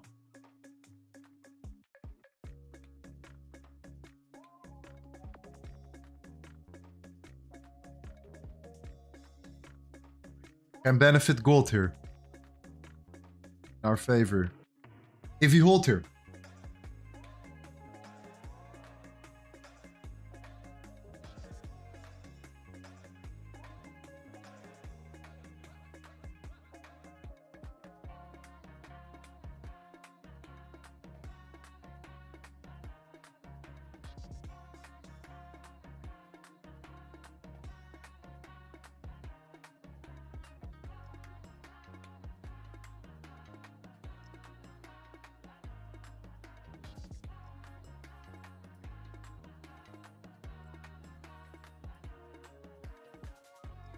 Okay, dollar holding. That's good to see.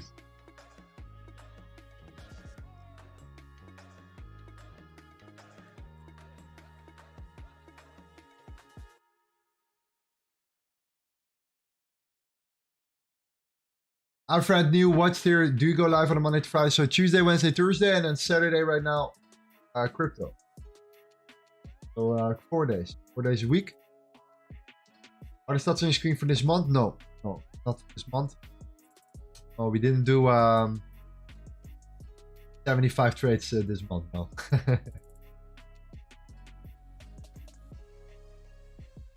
Now we usually catch around 1 or 2 trades a stream.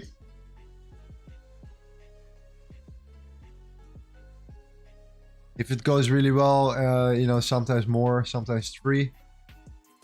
That's the average. If gold breaks this low and the dollar decides to hold here internally and breaks a higher, creates a higher high, then we will, yeah, I might take a gold trade. I think that's the final potential setup for today's stream.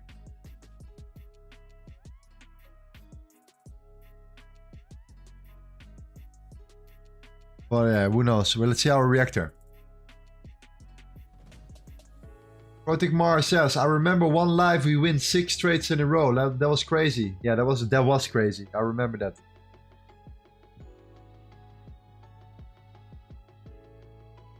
That was crazy indeed. That was crazy indeed.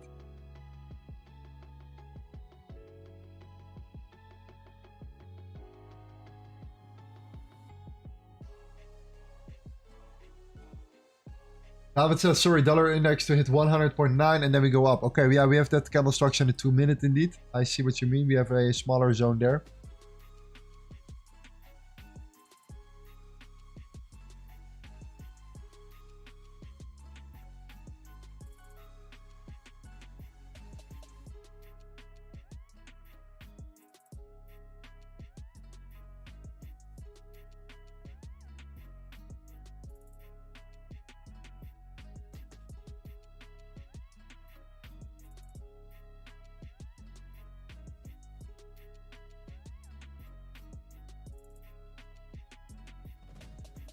The reason why this is an interesting zone, by the way, is if you look here on the chart, if you zoom out a little bit on gold right now, and you look here, you see that you're up in premium zones right now, in the above the 50%.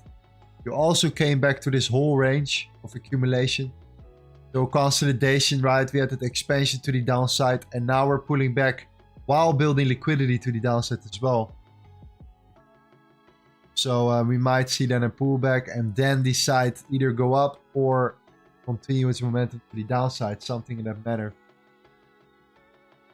So that just totally depends right now on the dollar here, what the dollar is doing. If the dollar decides to show us a little bit more strength now in the short term.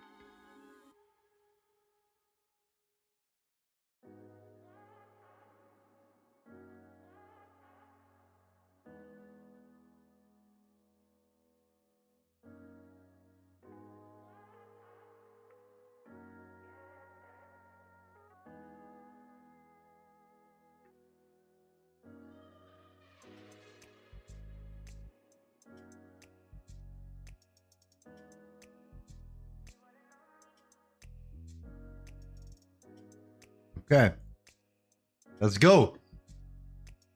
So far we're holding here in that level. That's where you want to hold. Okay, it does not really matter if you do not hold there. It matters. What matters is where we break the low.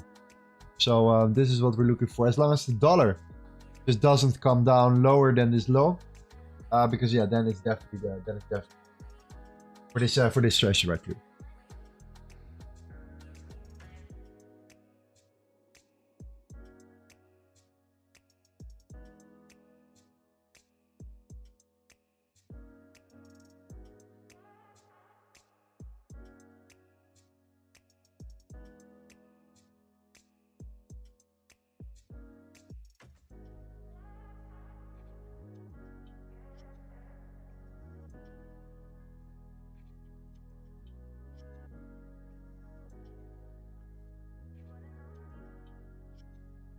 So let's see how gold responds to that and how the dollar responds to that. The volume is slightly decreasing. Hopefully we can keep the pace here a little bit.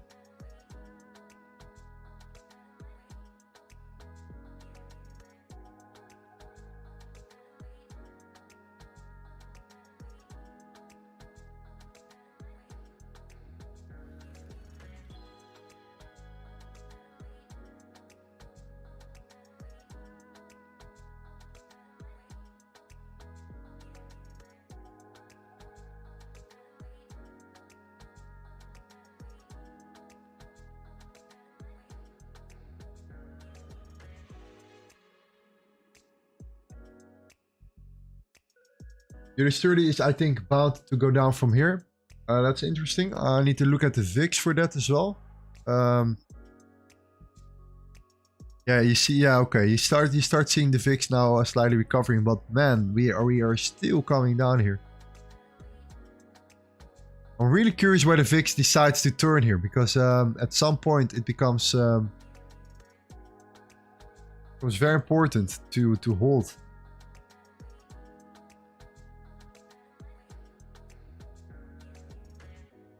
That could easily be the wow. Yeah, we still have some room. Still have some room down.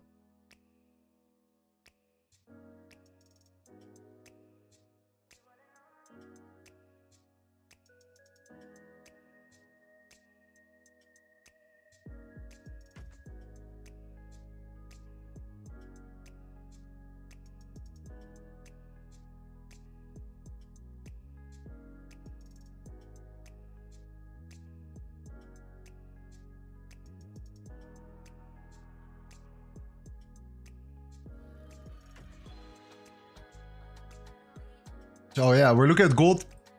We're looking at a low. And we're looking at a rejection. We're facing some serious, you can see it already, some serious resistance right now. But yet we're not breaking through.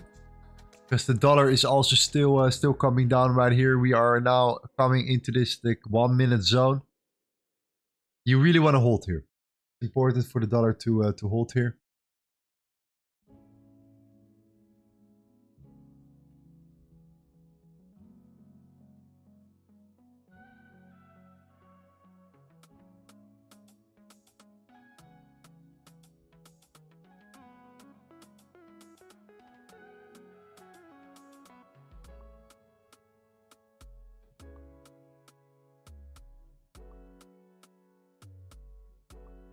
US dollar, Japanese yen, can you watch? Check to your Australian dollar. Okay.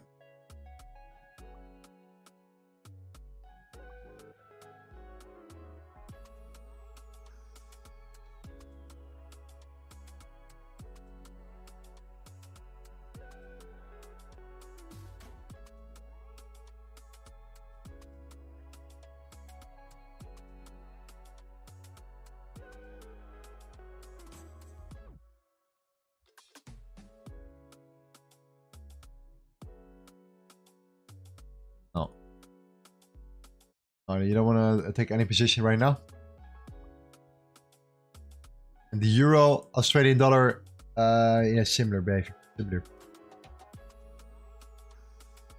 Now, they're both very, very similar here. I think gold is right now has the most potential. If you do break the low.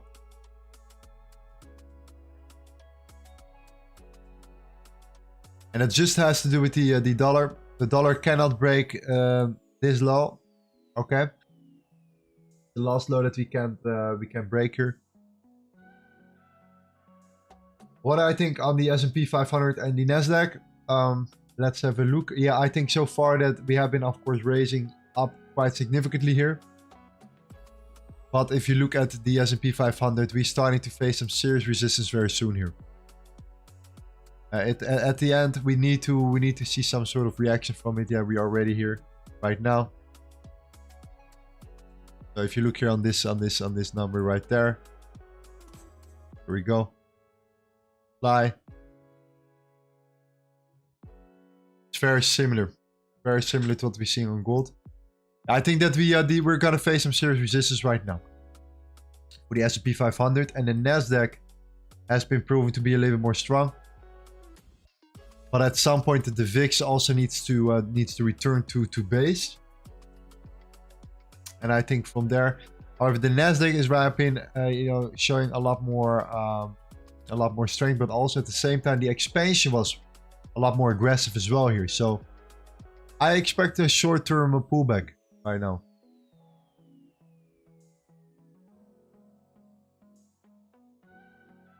I'm gonna actually put an alert right there. Hey, my man. Thank you, my man. Appreciate it. See you soon. See you soon.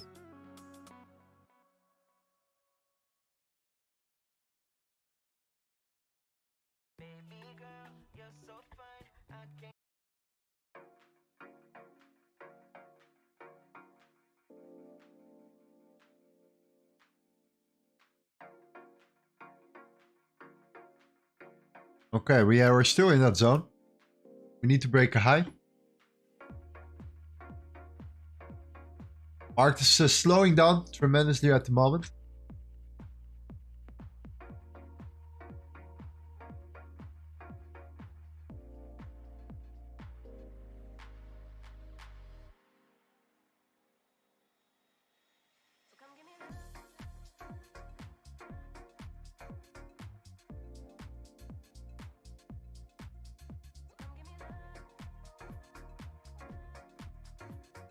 Okay, very, very nice. Very good reaction so far of the dollar here.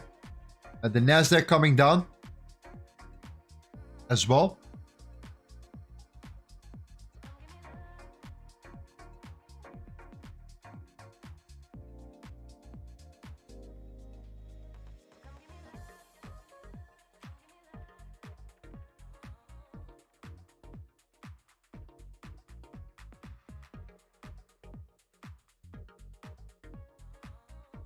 Okay, dollar breaking highs. All right. Gold getting rejected so far by that level.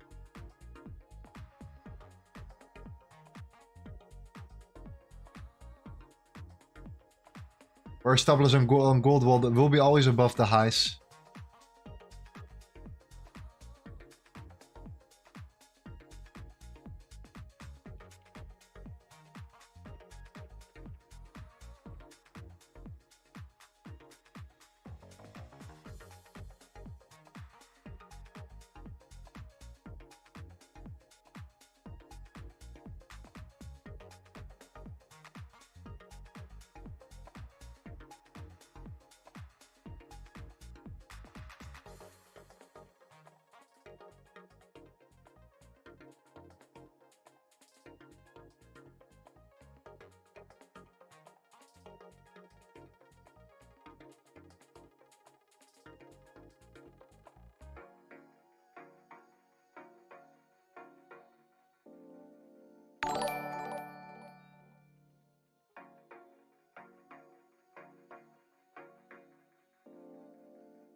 Patience, guys, patience here for this this particular move right now. The dollar is doing its thing here. I like it. We're all in a similar position right now. Same, the Nasdaq, the same as yeah, gold also. But again, that rejection there was good. That's what you want to see. You see it starting to show a lot of selling pressure right now. You see these wicks on all these particular candles right here. You see them 1, 2, 3, 4, 5, 6, 7, all of them. It's getting formed right now. So this is where sellers come into play right here. And that's the low that created that high. So you want to break that low. What lot size should you use for a $100 account? Use a lot size calculator.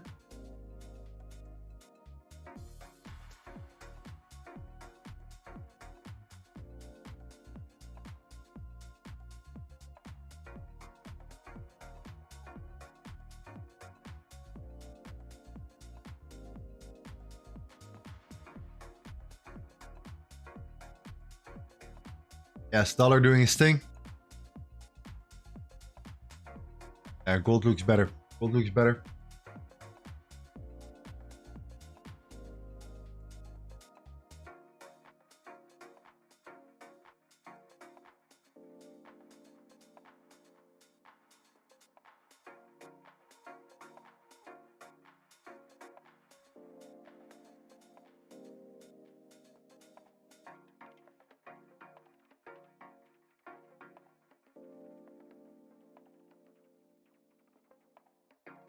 Let's go.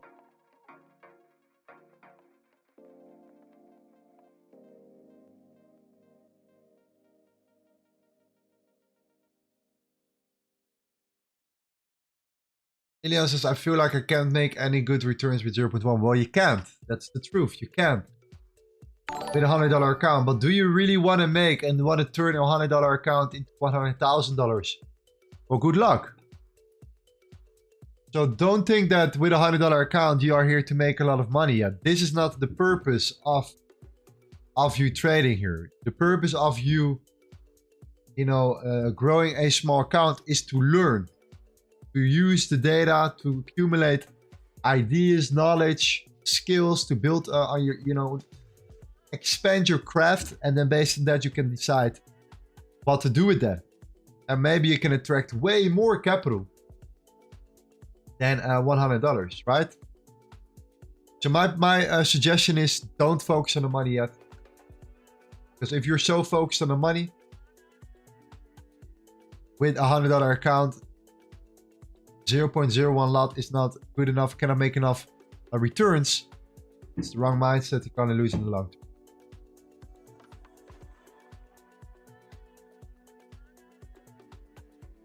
Not about money, it's about the percentages you can generate each month. With the right risk management. And once you have your confirmation, you have your spreadsheet, and it shows you how many trades, what your average return is over a couple months. Boom. You're like, hey, I can apply for a prop firm challenge right now. With all the data that I've collected, I can apply and I can go for a $5,000 account, or $10,000 account, or $20,000 account. Let's say $10,000 account, right? And if you then make 1%, you suddenly double your $100 in one trade.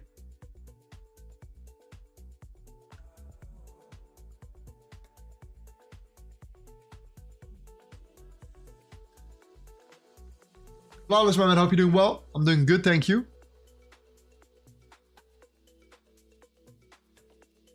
Relatively equal over the dollar. Now, this is just holding in an area of supply, in my opinion. Demand here.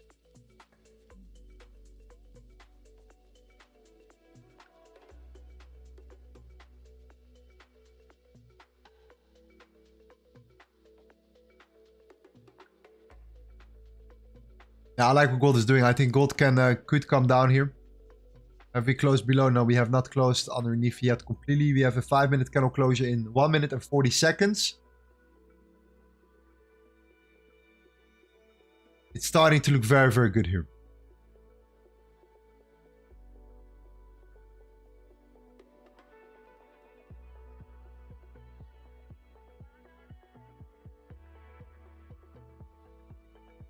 Tony Goldman, man, hope you're doing well, brother. Fantastic.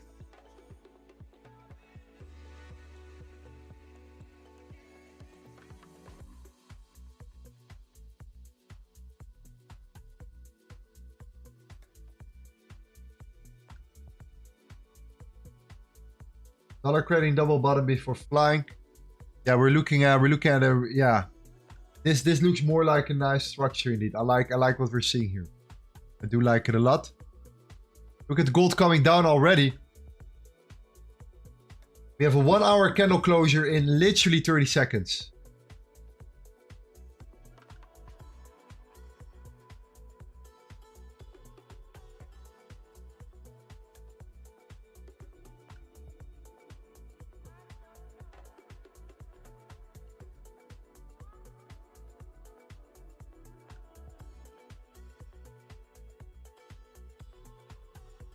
Are you in gold? No, I'm not in gold yet. I always wait for the closure.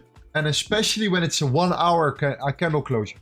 If I miss it, I miss it. But it's extremely volatile. So at this particular moment, you can also easily push back up straight away. So 5 seconds, 4 seconds, 3 seconds, dollar closed above. For me personally, I'm not in straight away. Some people enter straight away. So it's personal preference. Sometimes I miss out because it goes down. It's true. Sometimes I miss out. But usually I try to proper manage my risk this way. That's the limit right now after that closure right here. Double is above that high, target the lows here.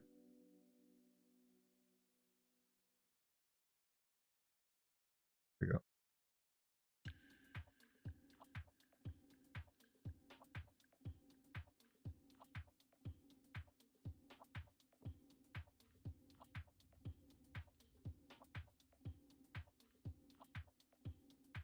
I've been blowing so many $10 accounts for the past 3 years. This is the longest $10 I have ever held. Happy with the result, bro. Amazing. That's all this. That's all that matters. It's not about the money, brother. It's about the return on your investment in percentages. Because if you can make 10% a month, each month with proper risk management on $100, then why can't you do this on $100,000? There's no difference. But that's why. Money is irrelevant here. Oh, look at that. It's already coming down. I think probably I'm going to miss out on this trade myself here. Maybe you guys are in. Personally, if you use a stop order, you should be in. Usually I wait for the closure. It's just an example of when it goes straight away. When it's just like coming down straight away without a small retracement. Woo, look at that. Look at that, look at that, look at that. The dollar, yeah, is holding good.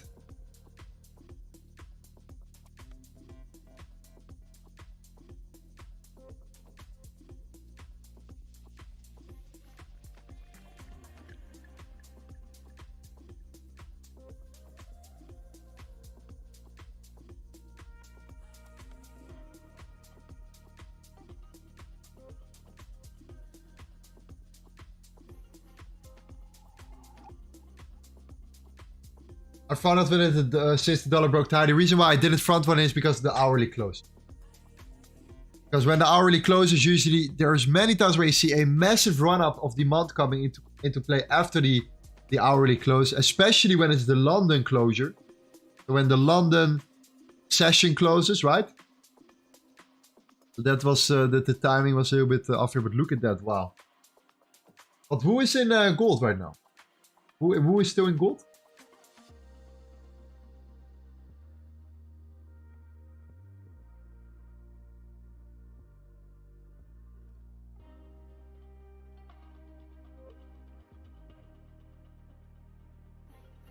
Some people, they see the setup and they still enter regardless of not only when I enter. Okay, a lot of people here. Look at that! Look at that massive pump here.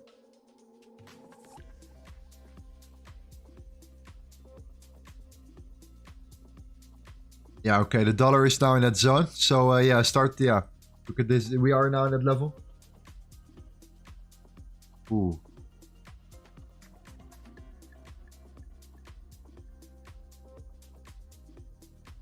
That's a lot of volume coming in.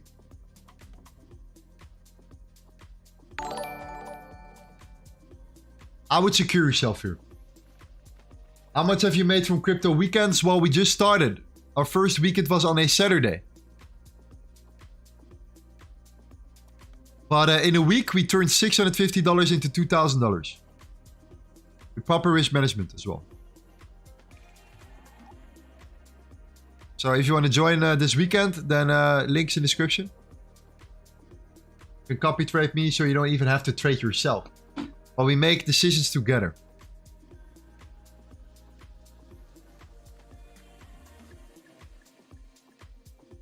I would secure yourself, guys. I would just be sure and secure yourself here. Okay? I think for me that's enough for today. We're streaming almost 4 hours right now. Okay. My entry didn't got triggered here in this particular trade setup itself. Overall, the trading idea was correct. The bias was correct. This is what we're looking for, that falling knife, especially after that low that was broken. That's exactly the low that you want to break, because then you see it coming down further due to the fact that you create a higher high, and then you create that higher high, creates a lower low that tukes out the higher low that created that higher high. So that's the reason why. Secure yourself, stop loss and break even, make some money, and enjoy the rest of your day. Okay. Do you have a spreadsheet of your trades in Forex, gold rather than crypto? No, you have to follow the live streams, to watch the live streams. If you're new, then I guess, yeah, you have to go back a couple times here, but just follow our streams for a while. And you will see how many times we have been winning hard on stream. So that was that. In the end, I personally broke break even on the setup. We ended up roughly with the same amount of money here, $123,695. Still the same. Yeah, still the same here. We had that win, we had that loss, and that loss broke even. We're kind of like broke even on that setup today. Not the best day. Yesterday was better with you guys. But hey, that's how it goes here. Part of the game. We're looking for a new day, new stream. And new trades. That's how it is. Okay. So, anything else? Anything else I wanted to share with you guys? Okay, yeah, this Saturday we have a crypto live stream here. Okay, this is the first time we did it this weekend. The reason why I'm so pumped about this because we use a different strategy than what we're doing here on stream for the Forex. Yet, I think it's so unique. It's a very unique strategy. I don't think many people use it. And I think it really has a lot of potential. That's why we're doing that challenge from $650 to $10,000. And we're trying to reach this, you know, as much as possible. But on the weekend, we put the copy trading on and then it's just easy, which is not possible on Forex, right? You need to manually trade with me. But in crypto, you have that function that you can automatically copy me. And you can just, boom, click it and you can see what I do. And then we make this together. If you guys agree, we take that trade. So I give you the analysis. You guys say yes or no. You say yes, okay, boom, set the limit orders, everything into place. And then we execute it. So I'm looking forward to that this weekend as well. It's going to be an absolute game changer. We are completely going to crush and take over the whole game. And again, it's important to trade crypto as well. Why is it important? You need to stay updated about markets that are trending. And we're seeing a shift happening right now in the overall industry right here. Okay. It's really, really interesting. For the people that are not familiar, I'm creating a crypto course. It's going to be free if you sign up to the link, deposit $100 on that account that you can then trade with me live.